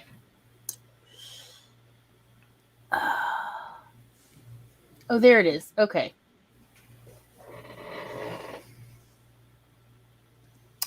Can you see it? I can see a cat, but I can't see the words. It's like an interesting way to. It's a very small size. Oh, yeah. It says, my cat started screaming that I feed him. And I tell him, stop yelling. And he continues, stop. I scream, and he won't give up. In the end, I said, "You are fat," and he fell silent. And now he is sitting and looking at me like that. And a person commented, immediately apologized to him. Yeah. So, you apologize right now. Right meow. So it just like Tom wanted me to share that, and Maggie wants everyone to know: all hail the feline overlords. Worship them with all the pettings and the cream. Oh, the baby Needs the pettings, yes. And she also says usually inverse is the bad memories from the early part of our conversation.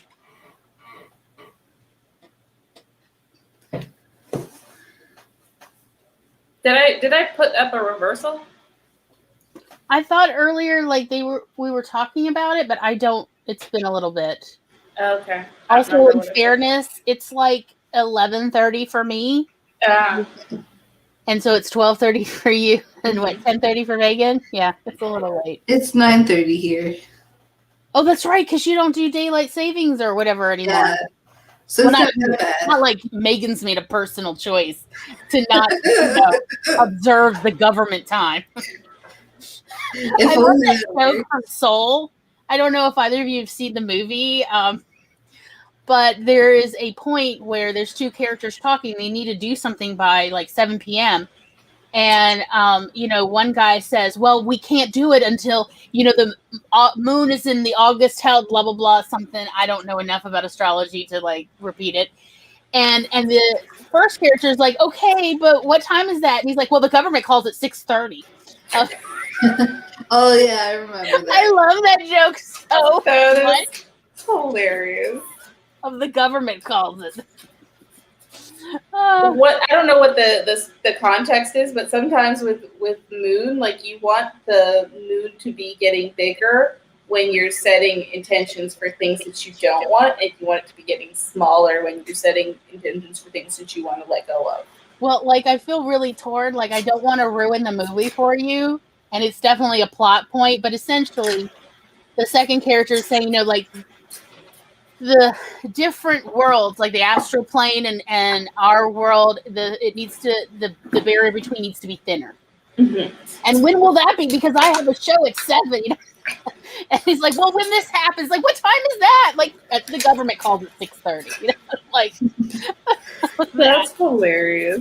It's a really great movie. What movie is it? Soul. It's the Pixar movie from last year. I cannot recommend this movie enough. I've watched it dozens of times now. I have not seen it yet. And the music is wonderful. John Batiste did all the jazz, and it's so good. And then Atticus Ross? No. Yeah, Atticus Ross and Trent Reznor did all the rest of the soundtrack, and they won an award. All three of them together won, like, I think they've won several, like, Golden Globe. I don't know. For all I know, they won Grammys, too. I did not win these awards, so I'm not keeping track. Good night, Tom. He's like literally got his feet like this, and he's in slip. Bunny feet.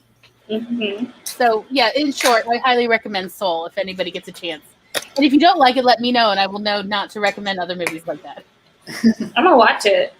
Also, this deck has so much residual energy on it right now.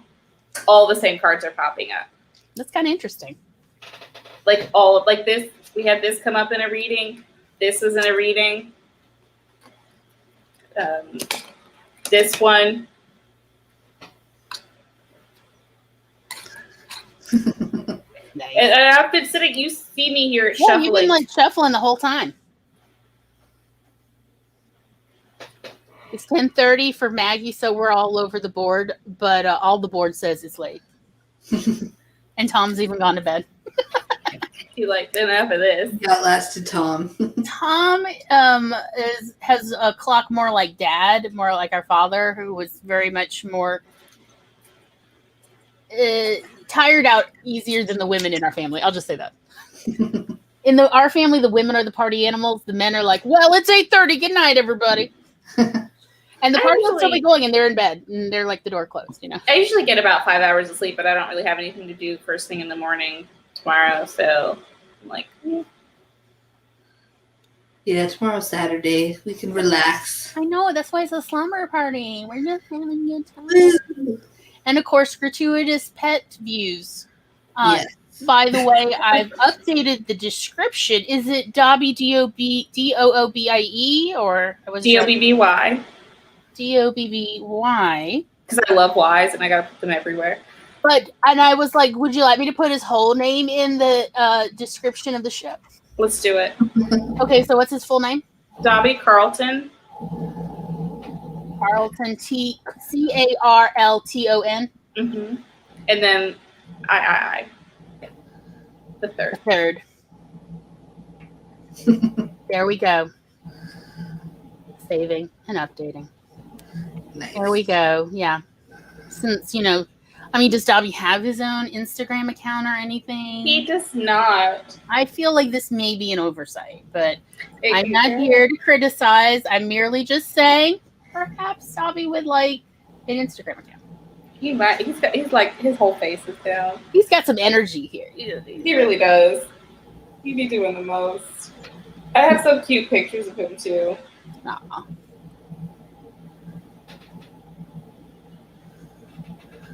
Oh, That's it.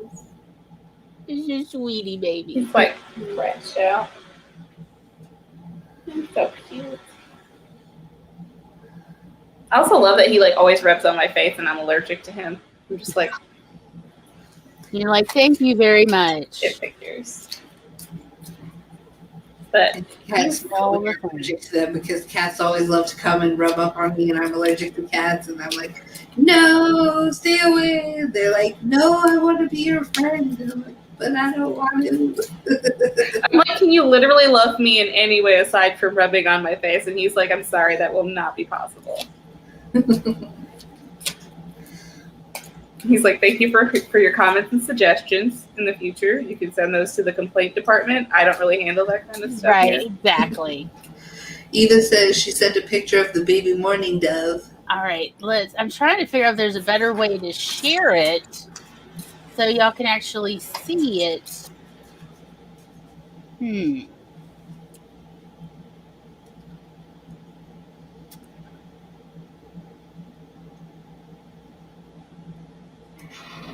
Oh, it's so tiny. Oh my gosh, it's so little. It's just a baby. It's teeny, teeny, tiny. Oh.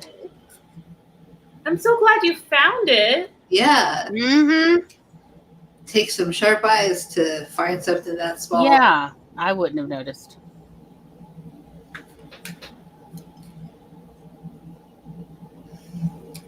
Sure, Eva, send another one. Oh, because let's see.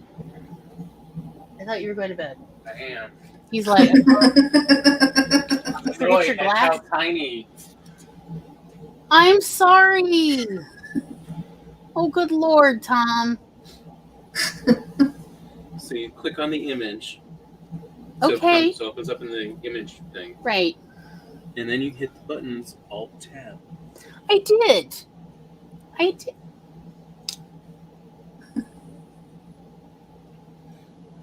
Then changed it. Please go to bed.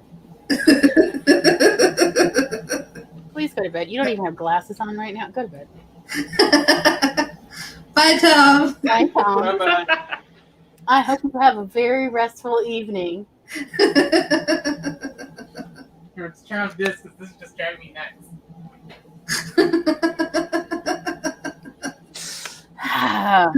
Siblings. I mean,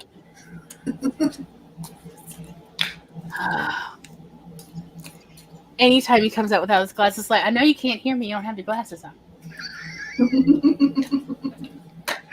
Because honestly, that's how everyone is in our family. Like, you don't have the glasses on, they can't hear you.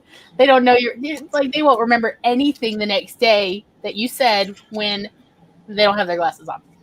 The glasses take screenshots, okay? We can't help it. Something about it. We're a very visual family, I guess. I just drank that Sprite like I was chugging a beer. Just kill it. He's like, excuse me, mother, but could you keep it down? I am napping. Sorry. I don't know if you know this, mother. All right, let's see if I can do this better. Ooh. Oh, There. that's so weird. Look at that egg. The back is good. Yep, there's a little fluffy one, and there's an egg. So cute. Mm-hmm. Okay. I mean, let me see. I hope you could sleep better, Tom. I bet he's still watching it. He's gonna be in the comments. He's gonna be in the comments, yeah. No, click the other way. See that thing? I mean, yeah, probably. Even Which says is the not to egg say, like, card- I'm not judging him because I'm the same way. There. Now you can see. Look how teeny tiny. Yeah, it's got such itty bitty wings. It's so little. And it's so fluffy, but you know it's got to be cold. Yeah. But she found it a substitute nest. Good job.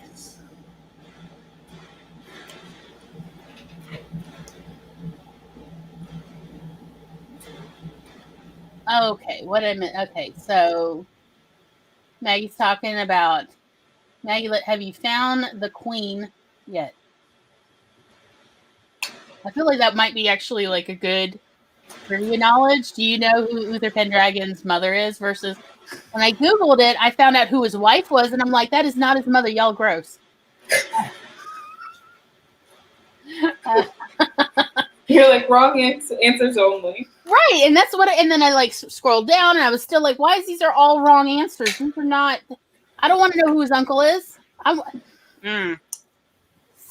sexism. Anyway, I was just gonna say. right. Maggie says my chihuahuas and my cats battle for who gets lap time.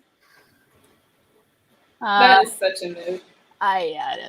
Eva says his mama, I suspect / hope, was on the roof near the tree the nest is in, and she flew down when our cat was outside to be between the cat and the nest, even though it was closer to the cat. Aww, she's trying to keep baby safe. Yeah. All good signs, I think, that mama found baby. So that's good. Yes. Itty bitty birdie. I like that it may be a cowbird. Like, just the name cowbird is funny. I've never heard of a cowbird before. Well, you can have cow dogs. Cow dogs? Oh, I like thought that's the type of breed, isn't it? A cow dog? I'm not sure. I'd have to check. Maybe it's just a nickname like bird dogs. It's dogs you take out for birding.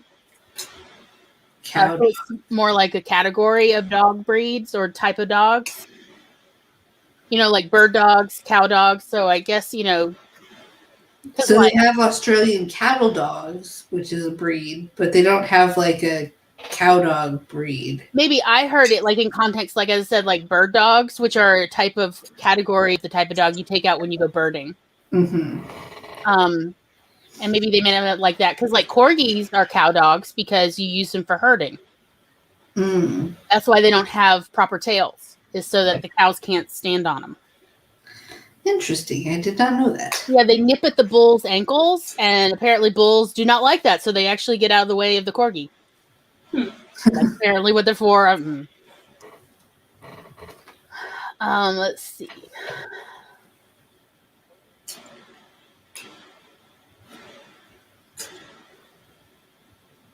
Maggie says she just made up a name because couldn't find. I know, right? There is a lot of like women are forgotten in history. I saw an interesting video. Tom sent it to me a couple weeks ago, which was that this guy did the genealogy of monarchies in Europe and found that there was one woman who is related to almost all of the monarchy for the past nearly 1,000 years. Like I want to say maybe 800 years or so. And she is not credited. Nobody really talks about her. They always talk about all the male lineages. Mm-hmm. But yeah, she is like the most prodigious line of all of Europe. And he had a whole like 20-minute video, you know, with actual PowerPoint type, you know, like, because with genealogy, I'm going to need you to show me. instead of just tell me. Yeah. And they went over and I was like, huh. And he's talking about like, why don't we know about this before? Why has nobody been discussing this for the last several hundred years? Like they discuss all the male lines. And he's pointing out how all these male lines keep dying out after a couple generations, but hers, oh no, it is huge. Wow. So pretty much, really, all the most powerful, kings and countries in their, biggest heydays were all genetically related to this one woman. Oh, hey, look, it's Tom in the comments. Who could it be? Is it Tom? That is so funny.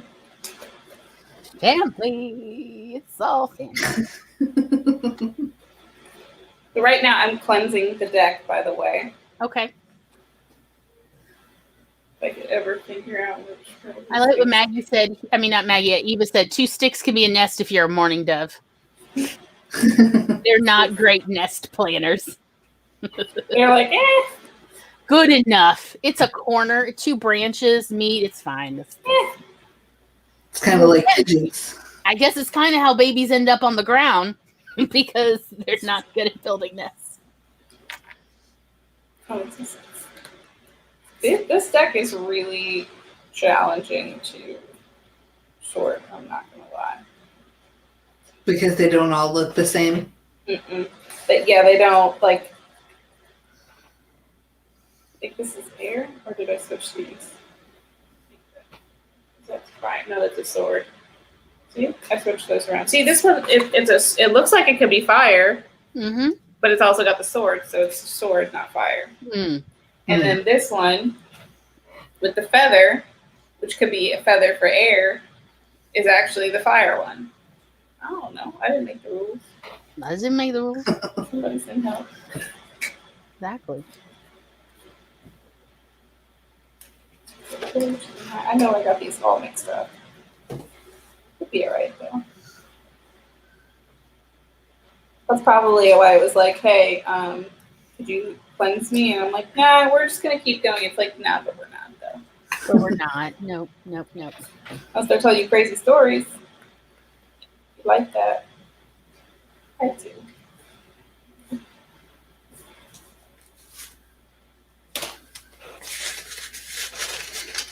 Yeah, that deck was definitely helpful for coming up with my idea. Yeah. I decided to dig my teeth in and work on it. I've never done this before, but I actually quite like the approach. Yeah, I've actually found it very helpful because I've been working, honestly, off and on for months trying to figure out what to do about Sadie and Clem. And it truthfully never really occurred to me about bringing in Sadie's girlfriend. Mostly because I hadn't really thought about her much, truthfully. I think she's going to be a good fit in there. Yeah, I think it's going to be fun. And I think like this, having 3 people kind of makes it easier to kind of move the energy around in a scene. Mm-hmm. Oh, yeah. Because then it's 2, it can kind of peter out. And that's exactly what happened. Their energy in the scene petered out. And I didn't know what to do. And they ended up just sitting, drinking a cup of coffee, and eating out of a pan that Clem had made some hash in. And they were just like, this is nice. And they're just talking. Honestly, they're telling each other their backstories. It was like, oh, God, kill me now. Not that their backstories are boring, but it's like, I'm trying to write an action adventure story, and you 2 are sitting here eating and just jabbing. Like, somebody go do something. Right, exactly. I don't know, get in a fight, shoot somebody. Not my fault. So, honestly, it's been really a year. It's been a year this month, April, since it petered out. And I was like, and that kind of been driving me nuts because I've got several thousand words. Like, I want to say 7,000 words written on them so far. Oh, wow. And I did that. I wrote most of that the first 3 months, where I was really recovering from dying. So I wasn't in great shape, but like the words just kept coming it was a lot of fun. Clem is really a lot of fun to write because he's, that person who is very fun and easygoing, very social, and also, kind of a slut in the best way. Look, I feel like sluts don't get enough love. I mean, I guess maybe they do in a literal sense, but I mean like appreciation. Yeah, I can see the appreciation. Like, y'all be out here complaining about it, but we all know what you want. Right, Hence, Clem thinks he's flirting with his bounty hunter. I can't remember Sadie's, male name, but he thinks he's flirting with this guy, and he gets out of jail and goes and sees him like, hey, I said to come by, I brought, whiskey, and, and it ends up being a very different kind of evening. Oh. And he's like, he just rolls with it. He's like, this is cool too. And I love it. I love that about Clem. Surprise. Does Clem have a mustache? Because Right. I feel like he ought to have a mustache. Clem? Yeah. Why not? I mean, I kind of imagine him as kind of a bit of a pretty boy.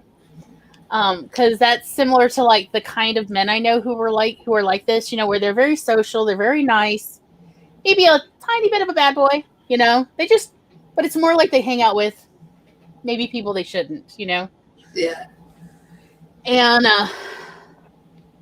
but I mean, like, they're always up. If there's somebody who's like, nobody cares about me, nobody's like kissed me in years, it's always that guy who's like, I'll take care of this. If you'd like, I'll give you a kiss. That guy. Bring it in. And they mean it in a sincere way, not in a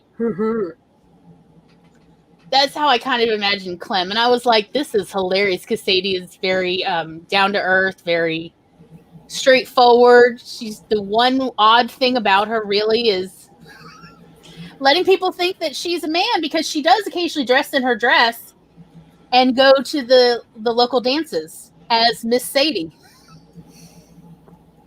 So they've seen her both ways. They just don't know that they didn't know that was her. Yeah. Oh, wow.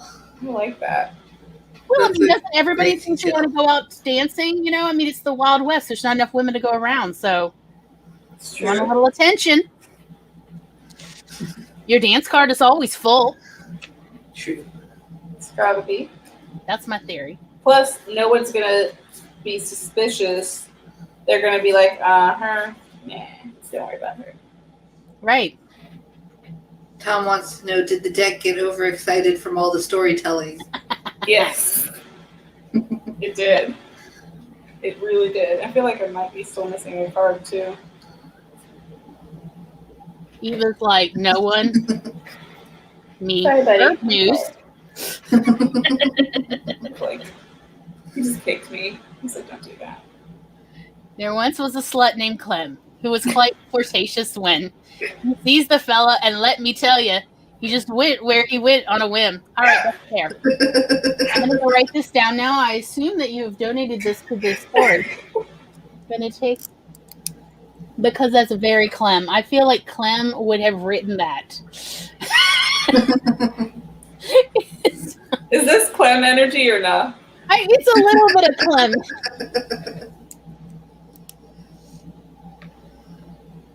Oh, there. And Tom's added, finished the limerick with Femme.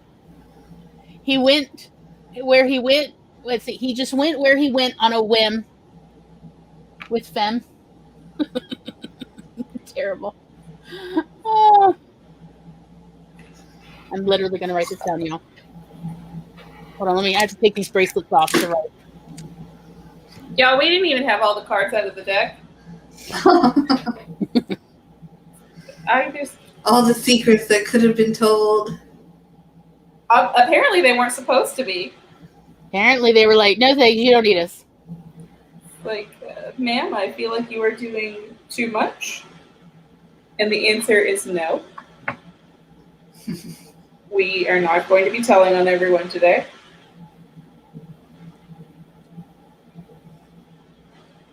It's supposed to be fine. We're gonna find out. That's why you're supposed to cleanse your deck, though.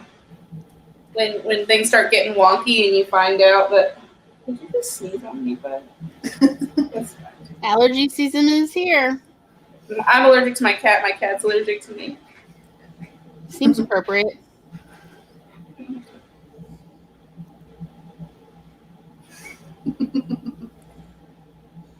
He just went where he went on a femme. Is that what you're telling me, Tom? Oh my gosh.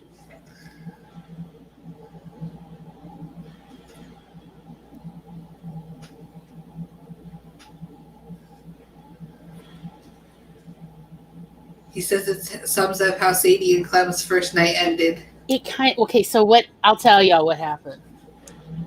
I guess I could read it to you, but what am I doing? Okay. While you organize it, I could actually do that. Everybody else reads their stuff, and I'm always like, I'm just going to be back here all quiet. Let's see.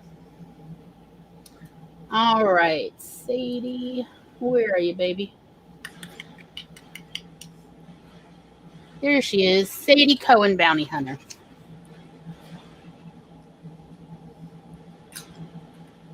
I'm going to jump in.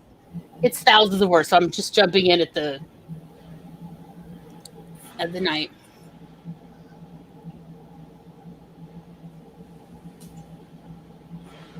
About a week later, I was practicing my shooting out behind the newspaper where I rent the second floor from my in-town apartment. Clem came out of the newspaper's back door and sat on a barrel waiting for me to finish my timed practice. Howdy, Tex. I see you're still as fine a shot as your reputation implies, perhaps even better. Clem never liked to miss an opportunity to butter up a person. Good afternoon, Clem. I wasn't expecting to see you so soon. How did your gilt-edged tongue get you out of jail so quickly? Well, he drawled. I happened to hear about a planned train robbery. Turns out the train line was so grateful they paid my debt to Wilson Stables and rewarded me handsomely as well. My goodness, what a turn of fortune.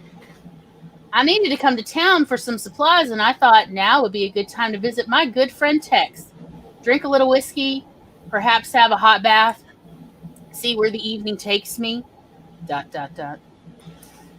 My stomach and tinderbox both quivered with excitement. Perhaps Clem just wanted to spend the evening drinking, I countered. Maybe he thinks Miss Sadie is a separate person. My stomach leadened. Clem interrupted my thoughts. I hope you don't mind. I stowed my bedroll in your room. Miss Goldie said there aren't any beds available in town unless I knew of a friend I could stay with. She said a multitude of Easterners recently arrived to either homestead or stake claims up in the mountains to mine. What an excuse. Please do stay at my place tonight, I tried to say in a calm and dignified manner.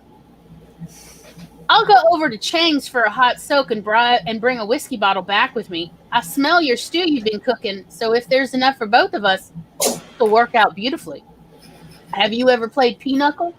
We can just play that after supper if you're interested, he said with the enthusiasm of a young boy. I marveled at how quickly Clem could transform from a self-assured rake to a playful child at the idea of an evening of stew and card games. Oh, goodness. He really is allergic to you. Those sneezes are so cute. They are. Dinner went well. I grew up playing pinochle, so after a few rounds and glasses of whiskey, one thing led to another, and we were playing strip pinochle. The only problem was, it turns out I'm a much better pinochle player than Clem. How the hell am I going to casually reveal myself to him and get him into bed before he... Okay.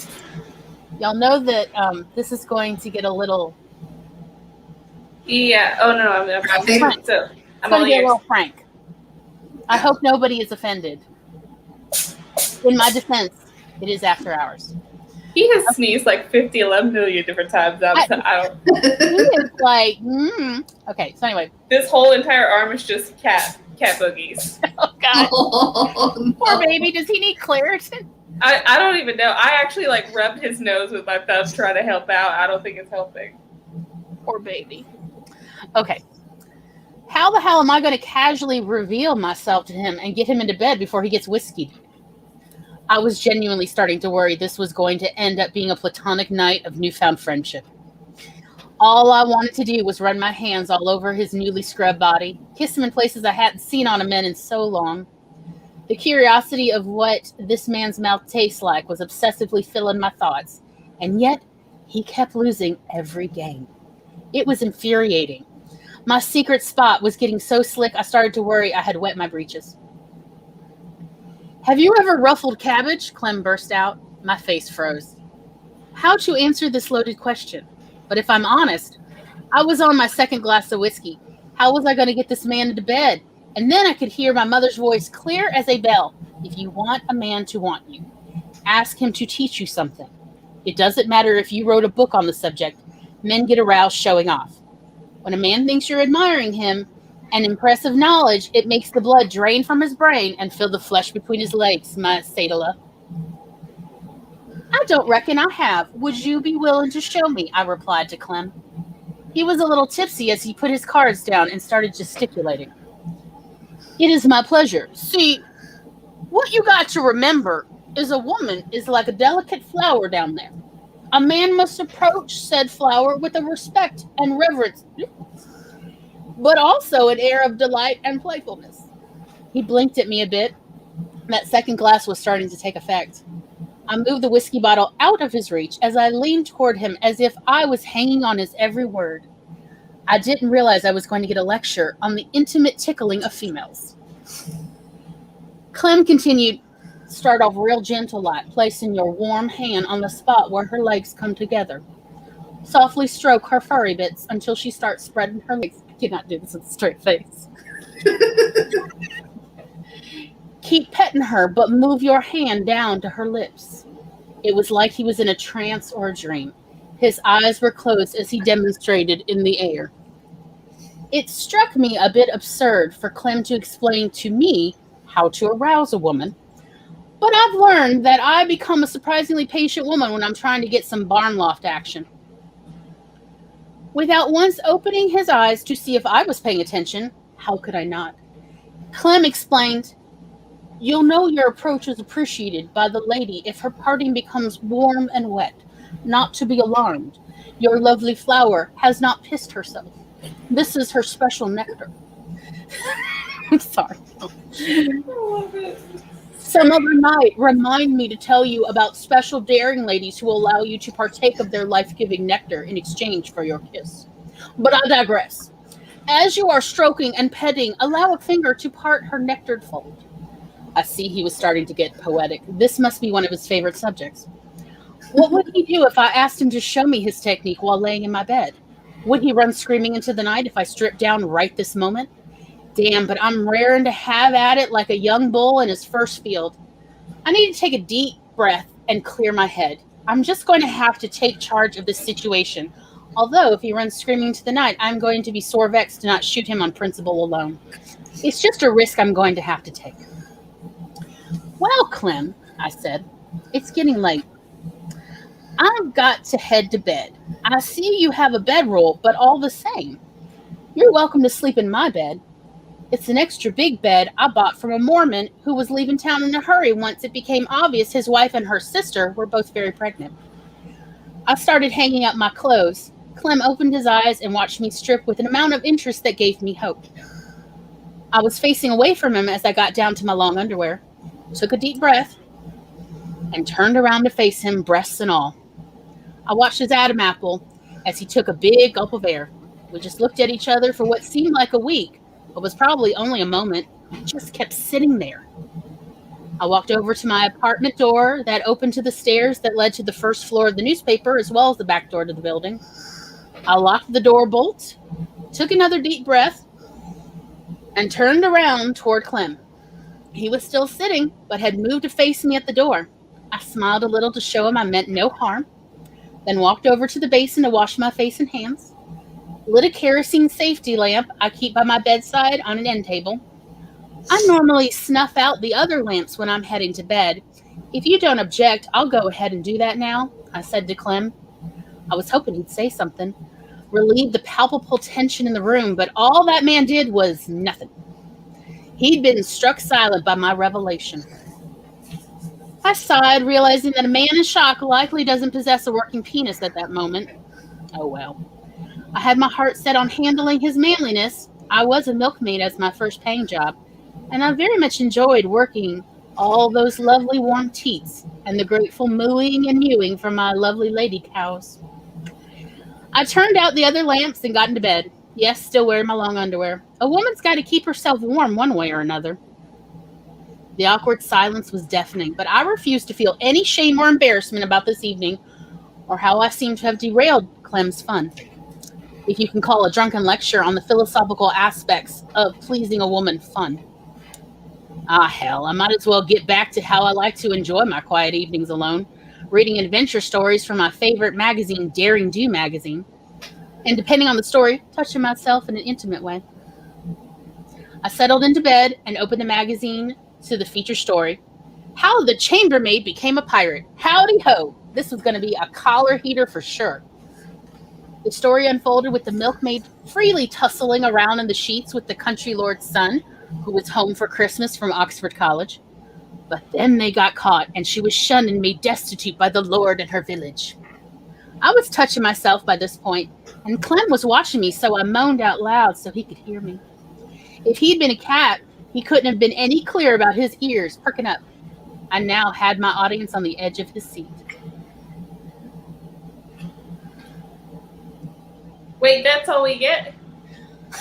There is technically more, but I was like, surely I'm boring them now. No, I'm like, this is like your story hour where I'm listening to Audible. I was in it. I was so sure that you're like, I did not know I signed up for this, and was like, okay, all right, that's a good stopping place. No, you have to continue. Okay, all right. In fairness, I started getting a little tired at this point, and so I kind of changed the writing style because I'm not like deep into editing on this, so please forgive that. Okay. Sadie turns Clem on to the point that he asks if he can still join her in bed. She tells him he better first clean himself up because she ain't gonna touch no nasty-ass man. He scrubs till he's pink, including his crotch. She inspects and gently dries him off, which turns him on more. She kisses his neck. He tries to grab her shoulders. She objects. She's not a hunk of bread. He'll show respect or their fun time is over. He apologizes. They get back into her bed, touch each other. He asks her to read the story out loud while he touches her. Then he asks her if she's ever been kissed down there. She decides to play innocent, and so he shows her. He's good, but not great. There's something he has yet to learn. Then Sadie shows Clem her milkmaid skills.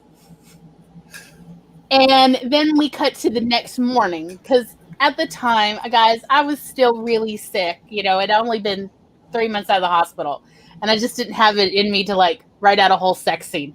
Honestly, I kind of had, like, do I even know how that works? Anyway. So, the next morning, Clem wakes up first and decides to make Sadie breakfast.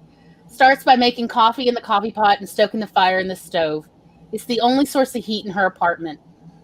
Then he decides to fry up some hash using last night's stew and some eggs. He notices Sadie's lard can is labeled schmaltz. His eyes narrow, and he looks around her apartment with new eyes. In the corner of her kitchen nook, he sees it, a Hamish hand to protect from the evil eye.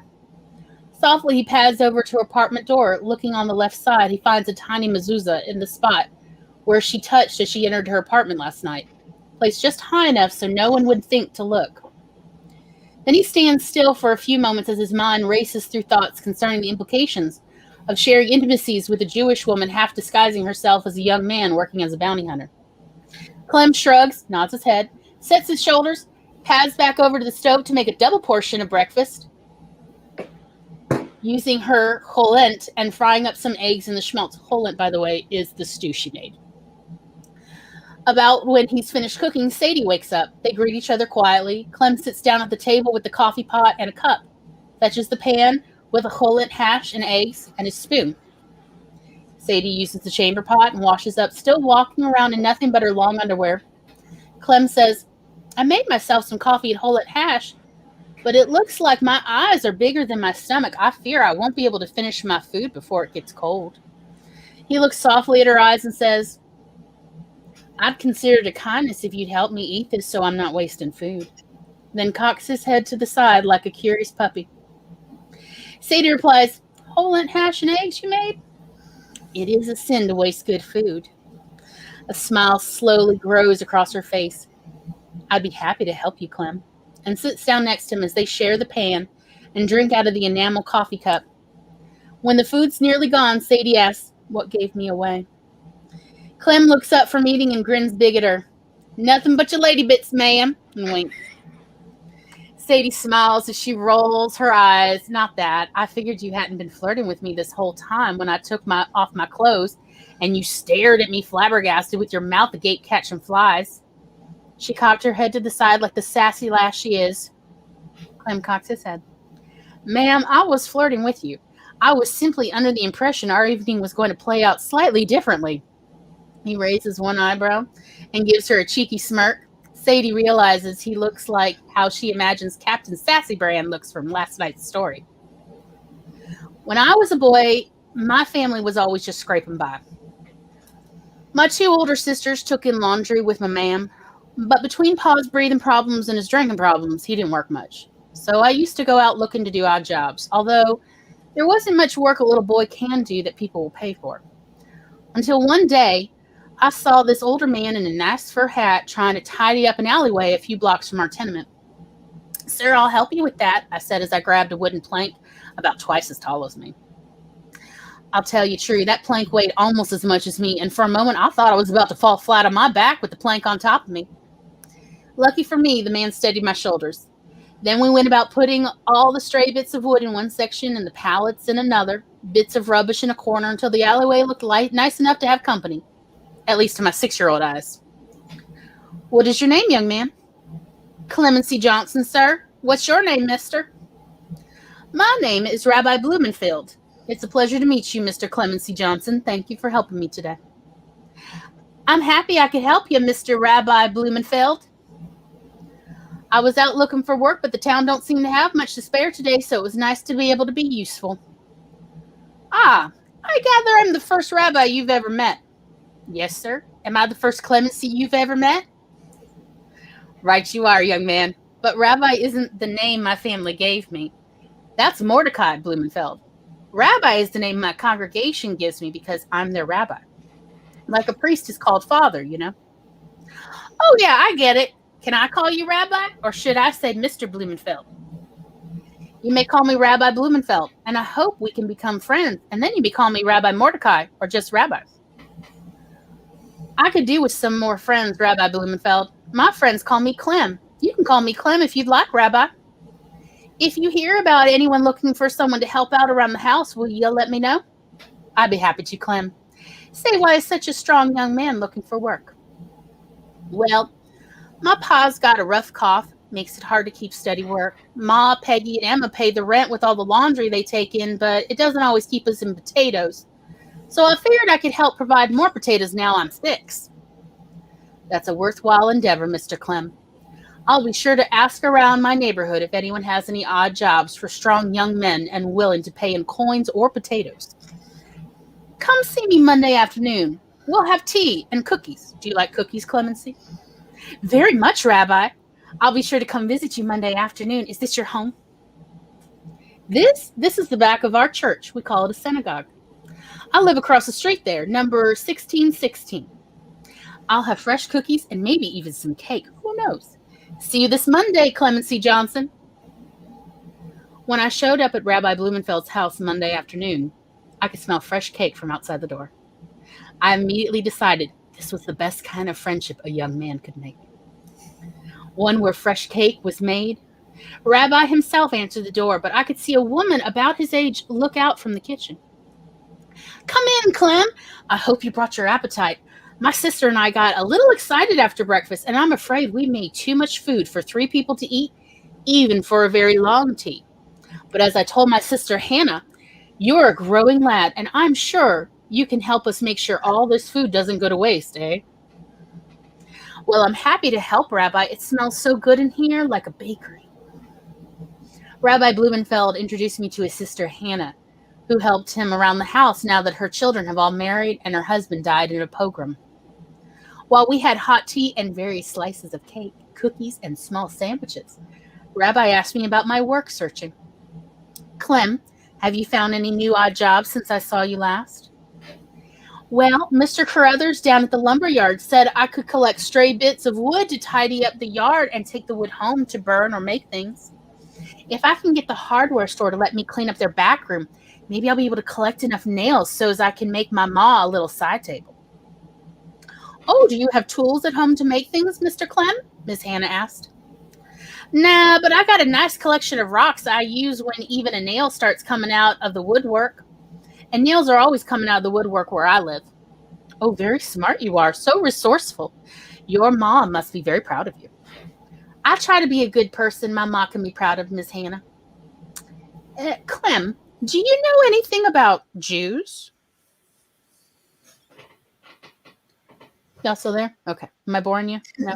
No. Oh, okay. I'm riveted. Keep going. No, sir, but I'm pretty handy with tools if you need help with your Jews. Ah, such a nice young man. Do you like my jokes, by the way? I told you Clem's a bit of a himbo, but the jokes just come. I can't help it. Every time it's like dead. He just walks into these. It's fantastic. He's so adorable. Okay, let's see. Such a nice young man. Does your family go to church? Sometimes when my pa's working regular, Ma don't care for the charity section pews at church. She says the icy winds blowing from the big muck section chills her to the bone. Ha, your Ma sounds like a very perceptive kind of woman. Rabbi and Miss Hannah nodded to each other. Clem, Jews go to a slightly different kind of church. It's a very old faith. In fact, Jesus was born into the Jewish faith. Did you know that? That's real interesting. I don't know much about Jesus on account of Sunday school books cost a penny, and I don't often have a spare penny. Maybe once I have a regular job, I can start learning more about Jesus and his Jews. Yes, that might be nice. In fact, a regular job is why I mention this. Jews meet for church on Friday evenings through Saturday afternoon. It's our Sabbath. But during our Sabbath, we don't do any labor, only study our holy writings and enjoy the company of our family and friends. The problem is, starting a fire is considered labor, so it can get pretty cold during the winter. That seems unfortunate if you have to choose between staying warm and studying scripture. If you can't start a fire, does that mean you can't eat hot food neither? That brings me to an interesting point, Clem. On Saturday mornings, we can't start a fire, but if a friend who isn't a Jew came by for a visit and he was cold in our home, he could start a fire and we could all enjoy the warmth of our friend's fire in our home. Seems like it might be a good idea for your not Jew friends to visit on Saturday mornings. Exactly, Clem. A Shabbos goy is a person who is paid to check in on our Jewish families on Fridays, between sunset and when the first 3 stars appear, to make sure everyone has a candle lit and enough wood in their fires to heat their homes for the night, and who comes back by very early Saturday morning to again kindle their fires and check on our older congregants who may need help, like a trip to the chemist for medication. A Shabbos goy also goes inside the synagogue to light the fire so our elderly won't get sick from the cold when they go inside to study and worship. Shabbos goys are normally paid on Monday afternoons for the work they did Friday and Saturday. Do you have any regular plans on Friday and Saturdays, Clem? No, sir. Pa says he'll pay for me to go back to school when he's feeling better and can get regular work. As of right now, I don't have any specific jobs or engagements on Fridays and Saturdays. Do you know if a job like checking in on families and making sure their fires are lit might be opening soon? Because I'd like to apply. Even when I do have school, we're always out by mid-afternoons on Friday. And that's all I have written. Oh, I love it. Sorry. I think it's such a charming, delightful, slightly erotic story. Yes. Oddly erotic. The back and forth, though, keeps it, like, I don't know, it's very engaging. The first time when you paused, I was like, wait, what happened? No, And I mean, honestly, this is a true, like, zero draft. All of this has not even been edited by me. Tom literally typed it up for me because I was still too sick to stay seated up long enough to type this before I got the laptop. So that is literally zero edits. It still has spelling errors in it. It's really good. I really like it. I can't wait for you to write the rest of it so I can read it. Oh, thank you. You don't know how much that warms my heart. It really does. I mean, I don't even say this to rush you, but to, like, kind of rush you a little bit. I mean, I will accept a low loving of hello, I have needs, write it, because like I do like an audience. I feel like it's more meaningful for me when I know somebody actually wants to read what I have to write versus it's just for me, you know. Yeah. No, fun. It needs to be in the world. Yeah. It needs to be in the world. You're making me tear up.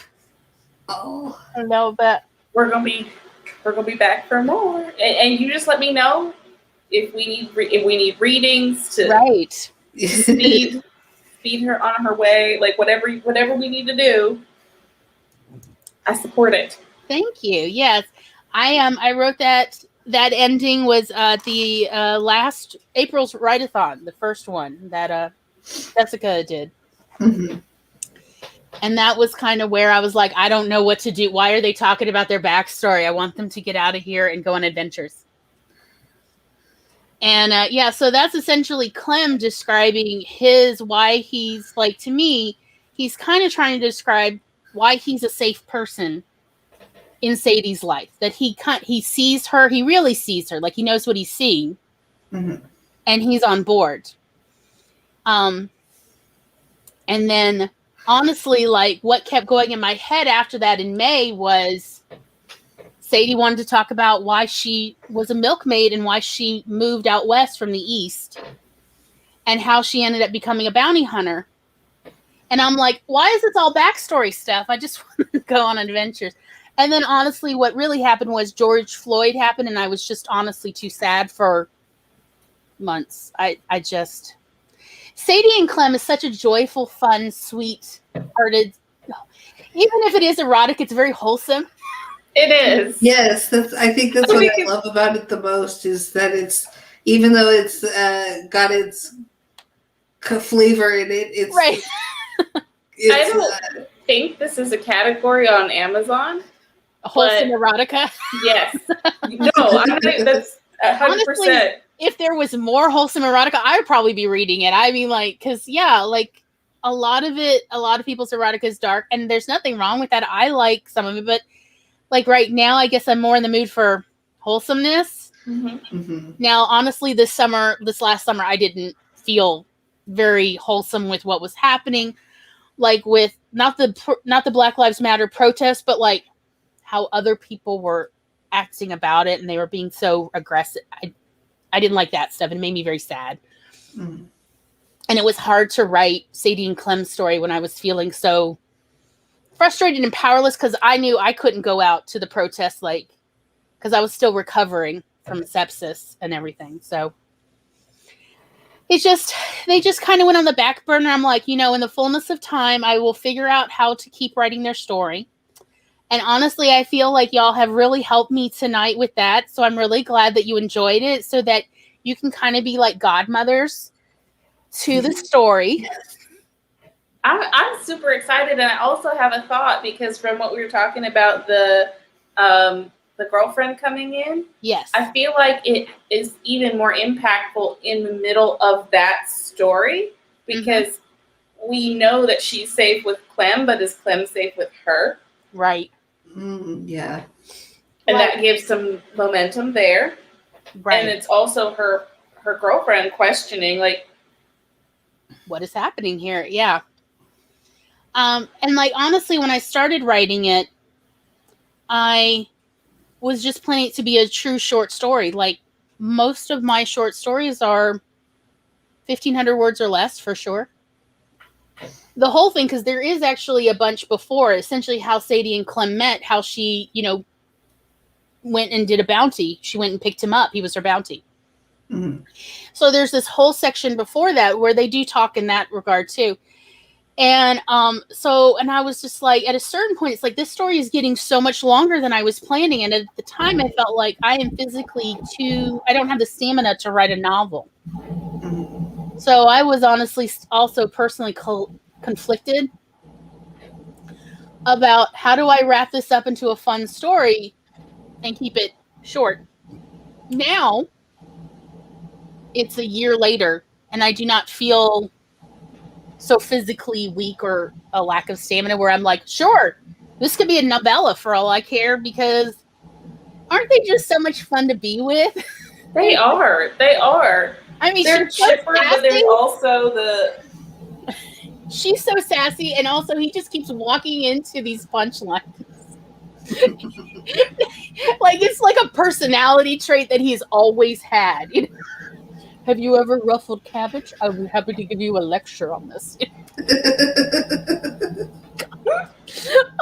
Like he's telling another man. Like as far as he's concerned at that point, he's like about to lecture another gentleman. Which is extra funny because he also thinks he's flirting with this other yeah, gentleman. He thinks he's flirting. We're going to talk about ladies and how to do it. You know. Like, oh, dude, you do not know how to romance anyone, and yet, you know. Oh my gosh, that cracked me up. Yes.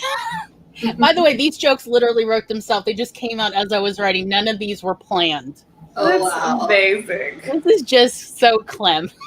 Just so good, though. He's just that way. Ooh, I like that idea. Have you? There's an author. There's a fiction author I was reading, and it kind of made me. Which idea? What Mama Ward said. You must have been going to a Baptist church, or all the way down, the last one. Oh, it doesn't have to be a novel. The Sadie and Clem anthology. Mm-hmm. Yeah, it was more like where I was physically and mentally trying to like be acknowledging of like where I am, you know, and also this was the start of the pandemic. Mm-hmm. Michael J. Sullivan did like a bunch of books.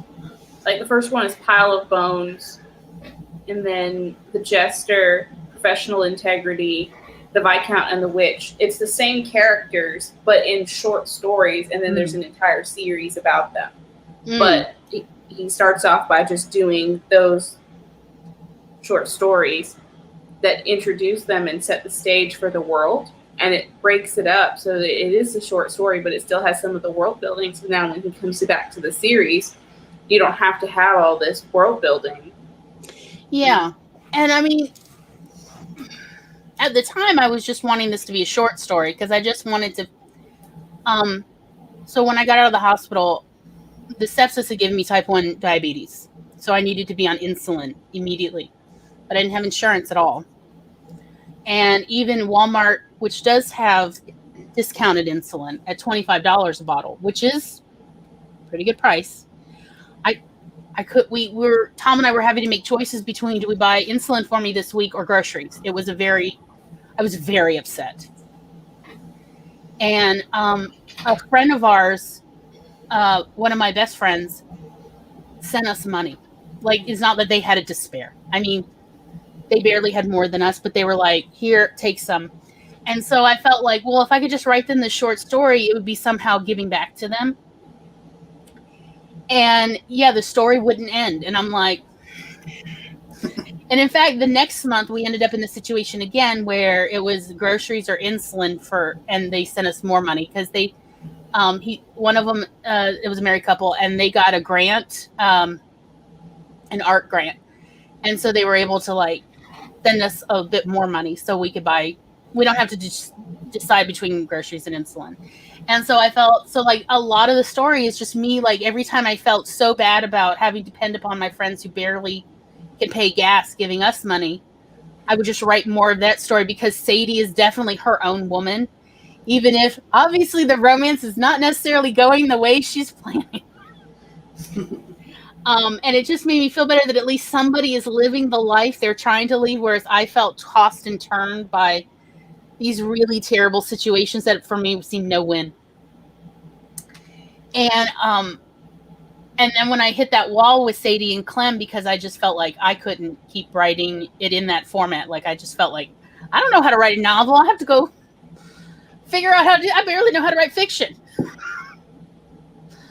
Cause fiction's not my normal game. Okay, but I just need to interrupt to tell you that you do, because you did, and you're doing it. So, Well, I guess like I didn't really understand all the parts of it. Hell, I was educating myself on the hero's journey. I wasn't familiar with it, so I've been teaching myself a lot of You're doing great. You're doing it. I You just gotta keep going. I'm going to give us the other chapters once you finish them, so we can read them. Absolutely, I promise. It's like I'm your beta reader now. You can't get rid of me. I don't want to get rid of you now. You are both my beta readers. If Maggie wants it too, Maggie could be definitely part of it. Tom obviously is already. Honestly, Tom's my alpha reader. Like her. Although I guess technically y'all are all really alpha readers because this isn't even edited for spelling. It really just flows. And it's entertaining. It's captivating is what it like grabs you and then takes you through the story, and it keeps your attention the whole time, which is such an important, skill as a writer to have that. Oh, also, when you're done, you're going to have to do your own audiobook because yes, because it's necessary. It's fine. Was that okay? Again, like I had never practiced this. No, it was more than okay. I was like, ooh, why can't you just read me all my books?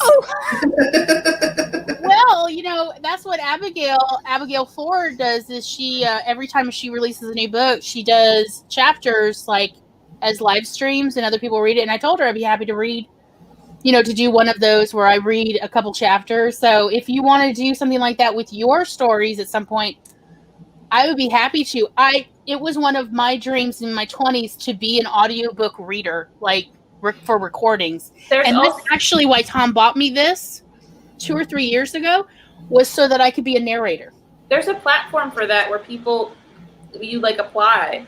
Yeah. I have it marked down somewhere, but I feel like you should do that. Really? Because I just was like, maybe I'm not that good an actor. I don't know. Okay, but also keep in mind, I was dying at the time when I was like, maybe this isn't for me. I mean, sepsis affects your brain. I had serious brain fog. It was not a good situation for me. And I mean, so I'm not saying I was making good choices, is what I'm trying to say. Well, I'm glad you're on the mend, and I'm just here to tell you that you are good at this. Oh, thank you. You're good at writing. You are great at narrating. Like you're good. You are the good. whole package. I mean, I don't know what to do with all these compliments. I'm glad nobody is really here. Like, it's just us. Middle of the night. Nobody knows about this. Thank you. Thank you. I was not expecting this. Anyway. So, yeah. Also, I don't know if you're still feeling a little stuck. I just posted, I don't know what kind of phone you have or how you record or whatever. I have been doing dictation, just using my phone and Google Keep, and I actually just posted a video about it. But that's right. I saw that headline. I haven't listened to it, but I did see and going, is that an app? Where it says dictation versus I think of dictation as a verb. That's what you do is you dictate. I was like, oh, is that a new app or software I don't know about? I just use Google Keep, and it's got a voice thing and on my phone, and I'll just be like walking around. Sometimes I'll just set my phone down. I'll be doing dishes. I'll just be like, bing, and I'll be washing dishes and just telling my phone what for. I did my fastest in a 25-minute sprint. I did just over 1,300 words. Oh, wow. That's impressive. Wow. That's a lot of words. Yeah. And before that, I had been really stuck. I was doing like 50 to 100 words in a 20-minute sprint. And I was just like, this is not going to work. Because I was doing that, the challenge, the write-a-thon.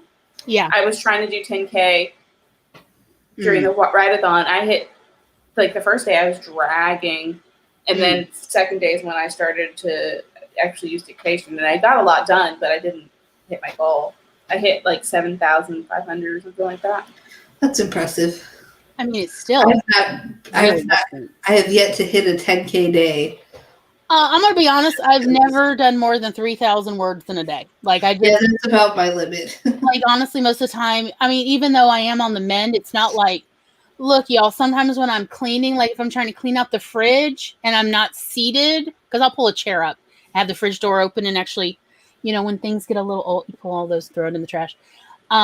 If I don't have a chair, if I'm just standing there leaned over, I will get winded. So. It turns out I had more organ damage than I had really been totally yet ready to acknowledge. So it's a process. So yeah, like 3,000 has been my upward limit, and then I need to recover for a day or two. Well, one thing that you could try is laying on the couch and just holding your phone and just blah, blah, blah, blah. Yeah. Because a lot of the time, like what I love about Sadie and Clem is they do talk to each other. Mm-hmm. They're very, they're both trust, or at least Clem is especially emotionally trusting. Mm-hmm. So he's happy to talk, and then she definitely kind of riffs on him. And because like she's, as I said, like I've heard her in my head telling Clem about her backstory. Which I like. I think it was Maggie's idea about that, or Tom's. That was it. That Cora comes in right as she finishes. So they've got that, and now Cora is like, "What is all this then?" As she's lumbered up with the laundry in her braces, going, "What's happening?" Yeah, yeah. And you're in your long john, so what has already come to pass. Now, granted, like I'm polyamorous, so, and this is very much a, I don't want to say like personal, because I've honestly never been in a real relationship with anybody like Clem, but it is personal in that I was like, I don't like it when there's all the weird jealousy. It's not natural to me since I'm not that kind of person personally. Mm-hmm. Which is why polyamory does work for me. And so I was honestly going to make them polyamorous of like, these are not people who are normally jealous. They are, emotionally open. They're a little bit innocent, if you will. That's kind of why they went out west, because they could see, this world can tear you apart. And so instead they went out west where their idea was there would be more personal freedom.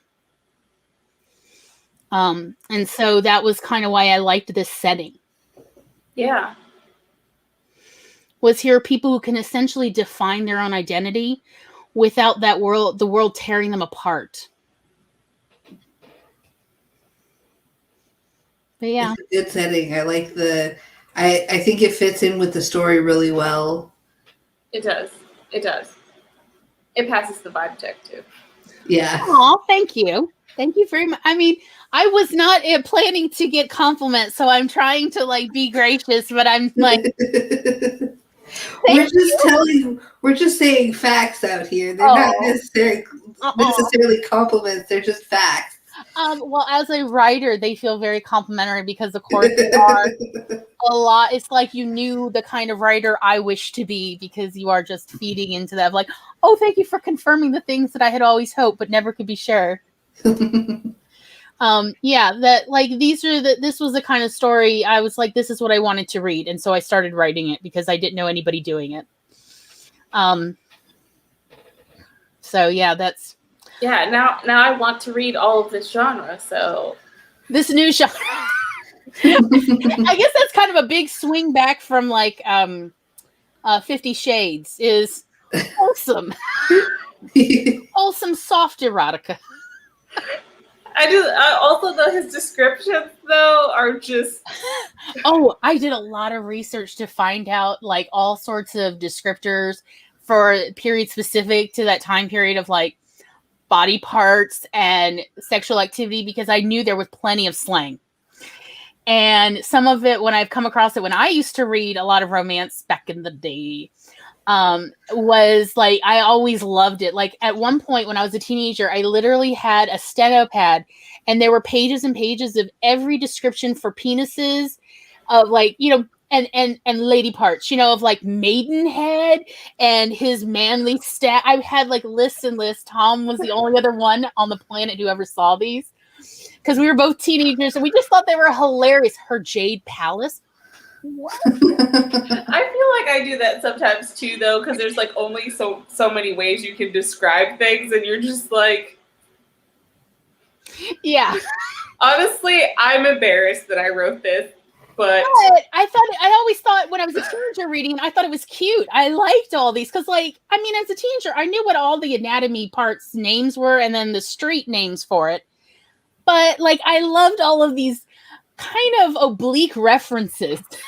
I think part of it is like, I can't believe that I'm writing this. Right. It's like I was like, I can't read this with a straight face. I'm gonna just keep reading it. You know, like in the story a couple times they're like, I'm sorry, y'all. But like, yeah, like I was just like ruffling the cabbage. Yes. I will admit I have looked at several heads of decorative cabbage in people's gardens and thought, that looks like a lady's. Yep, that sure does. That looks like exactly what I think it looks like. I feel like one of your hashtags for Instagram needs to be, I'd ruffle that. I love it. I love that. I'd ruffle that. I'd ruffle that. Yes. But yeah, like it was like kind of like, why is there not a compendium of like slang from various decades in America and English speaking world? But we got some comments in the chat here. Yeah, I see Maggie is. Cora may assume there's. I will like the I did eventually find a program in Mississippi where the insulin is more affordable, so do not worry, I'm not skimping on my insulin. It's all good. Oh, good. Maggie says record myself while driving and then transcribe it later. The transcribing part, it's like, yeah, that's why, like, if it could convert it to text, even if all I'm doing then in editing, it's still like less exhausting for me. Mm-hmm. She says Cora may assume there is no clemming going on because she doesn't see Sadie as someone who would have a boyfriend because they are girlfriends. It's very true. I mean, I'm not sure. I have not figured out Cora. She. Ooh, what about Cora coming in and being more defensive? She's not worried about something happening between them. She's like wanting to protect Sadie from. Like, why'd you bring this guy here? Yeah, you could bust up your whole life and ruin it. Because I think at the very beginning of the story, it does say like her name is Tex. She goes by Tex something as her male persona.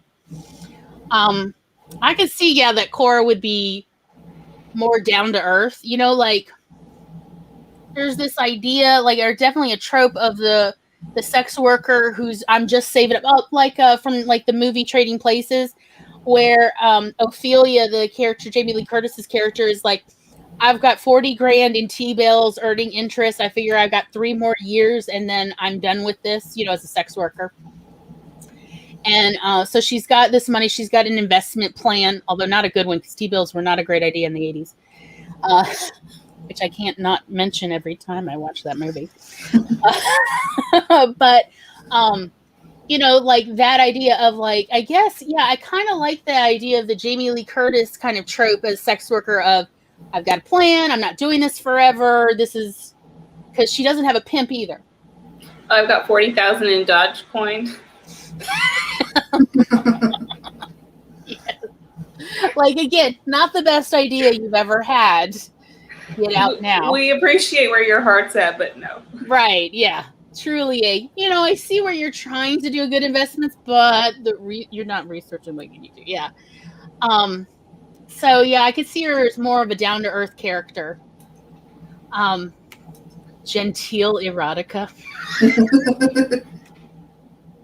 Yeah. I like the one above it, congenial erotica. Congenial erotica. I feel like all of these are going to be new genres, and that puts you as an Amazon bestseller. And it's accurate, too. Do you think people are ready for congenial erotica, warm-hearted, wholesome erotica? I think it's what we've been waiting for, and we just didn't know it. What everyone wanted and needed, and was like, I don't know that this is a thing. Right. Well, I do get that a lot of like, Gloria, you see things so different from most people. It's like, yeah, that's fair. That's accurate. Hi, baby. He got his foot caught in my headphones. Oh. I was like pulling my head down, and then he was like falling, and he was like, just Mom, stop. Oh, poor baby. Oh. It's okay. I'm done sneezing. Rub the duck head. Was on that maybe snort laughing. I knew a girl who was a sex worker getting her social work degree. Yeah, most of the sex workers I've known personally have like used it to leverage to other careers because it's like athletic jobs. You know, you have only so many years. Like, you know, like football, if you're doing professional athletics, you only have so many years before the body kind of starts giving out. And that's even if you are able to avoid communicable diseases. So it is one of these of like, if you're smart about it, just like with athletic jobs, you figure out how many years you got and how you can leverage that into a better career. So that would be kind of interesting for Cora of like what she's trying to leverage is like some sort of inventions or figuring out patents to leverage a better career for her. Yeah, patents you can make good money in patents.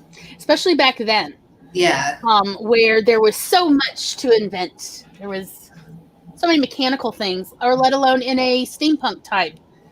You know, again, I will never stop being amused by kerosene toaster ovens. What? Okay. I was like, is that a thing? We doing that? Right. It was a thing in the Philippines. I wanted a toaster oven when I lived there, and they didn't have any electric ones since electricity is unreliable at the time. So, but you could buy kerosene toaster ovens. And I was like, I don't know that I want to deal with fire, even in an enclosed box with a glass front. We had a kerosene heater in the house, and the smell that they give off is also like... Yeah, I was concerned, like, wouldn't it make the bread taste a certain way? And, you know, honestly, why I didn't get it was mostly Filipino bread is, it's not bread. I'm sorry. I love a lot of Filipino cuisine, but their concept of bread is based on pictures they saw in books. Oh, no. Yes. No. It's all about the texture. Yes, it's they use the softest wheat known to man, is my guess, and so it's very much has a cake-like consistency, and it's surprisingly sweet. Oh, interesting.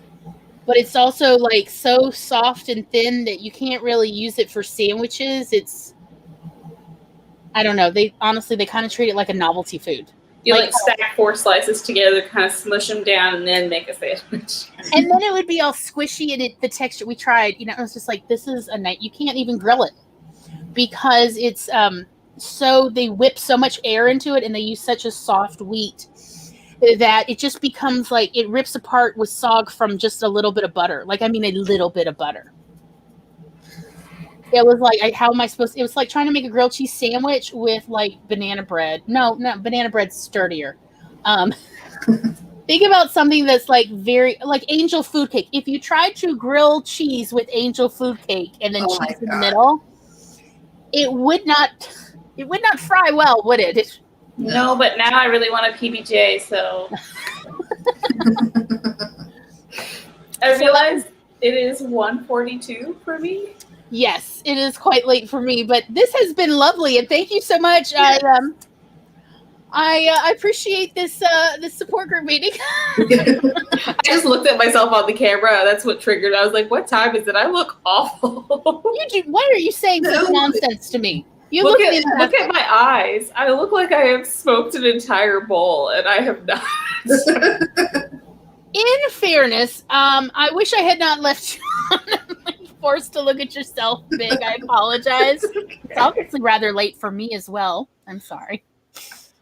You're good. He's so beautiful. I love looking at his fur when he walks by. He's such a beautiful guy. It's a bad day. But yes, thank you so much, and Thank you. consider yourselves on the list now. Oh, you coming in hot with the word count? I think. Ooh. Or is Maggie just saying that's the time where she is? Because she's in Colorado. Let's say it's her That word might count. be the time. I think it might be the time, yeah, because it's 12:40, 43 now here. It's So the word count. It's the word count. Well, I mean, like, isn't Maggie releasing a book a month right now? Something like that. Yeah. Are you Maggie? Yeah. Yeah, she's released. Yeah, she released a book at the beginning of this month, and she's released 3 before that this year. Holy cow. Yeah, I think she's on a program for one book a month for all year. I need to get on that level. Maggie's amazing. We're doing it. That's some serious writing. Oh, there's her word count. Look at that. 1,986. That is amazing. Love it. Love it. We should do this more. We should make this a thing where we just do the tarot and people can pop in and ask questions. I like the relaxing. fact that we all got to kind of workshop our story ideas. Like, Yeah. I like that idea. Yeah, super fun. I really enjoyed it. And again, I had no idea that today I was finally going to get a breakthrough for Sadie and Clem as far as story-wise and honestly, ego-wise as well. This was good for me because I've been writing nonstop for 45 days. Wow. And that's a lot. I mean, that's wow. My brain, I don't know. I need some breaks. Honestly. Yeah, this is the first break that I've had where I've done something creative that is not right. And I wrote this morning. So it's not like I missed a day or broke my streak or anything. I just needed to spend an evening where I was not writing. So. Yeah, we kind of talked all over the place. I am very curious about Vella to see how it goes too. I would love to essentially have a place to release short stories. Mm-hmm. I also actually have some shorts that I would like to re-release. They were on Wattpad, and I'm, just with everything that's been happening there, I've been pulling stuff down. Oh, you are cool beans. Well, Maggie, you've got readers here. Yeah, I know. I would love to. I know Tom would. I'm sure. I hope he's asleep. He needs to be asleep. Like the big pushy older sister that I am, I'm like, he should be already asleep. But I know Tom loves reading your stuff, Maggie. I don't know about Chandra and Megan. But, I have a little bit of bandwidth to do some more reading, and I'm also looking for alpha readers. We actually talked, I think, a little bit about what I have going on that needs some good reading, and so I would love to do stuff like that. Maybe do reading circles or some sort of rotation. And yeah, I think that would be a lot of fun. This boy. Oh, don't fall off the table, buddy. Oh, baby. Maggie says, I missed 2 days writing because Minionette caught norovirus. Oh, no. Poor thing. And I've been catching vomit and going to the doctor. Oh, dear. Oh, no. Noro is a very contagious, I will not scare you with all the facts I know about norovirus, but that's some serious business. Yeah. You can see that he's irritated with me, but he doesn't want me to, stop. Either. Right. I feel like that tail says that he's a little playful too. But he's also sleepy. So if I do anything too serious, he's gonna be like, "Are you kidding me?" So I think we've kind of established a bit of an alpha reader group now, and I guess we just need to figure out how to meet up again sometime. We should maybe put a shared Google folder for everybody, and we can kind of put projects and stuff what we're wanting to do in there. That would be interesting. I don't know if y'all are on Facebook, but I made a Facebook group and I have a separate area for beta reading. It's a private group. I did get back on Facebook. Facebook does eventually suck us all in.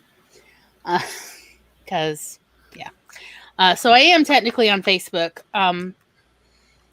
If you have a link or something sometime, or I'll send a link into the group chat or that we have. I mean, like I know how it used to be where you could add people to a group whether they wanted to be there or not.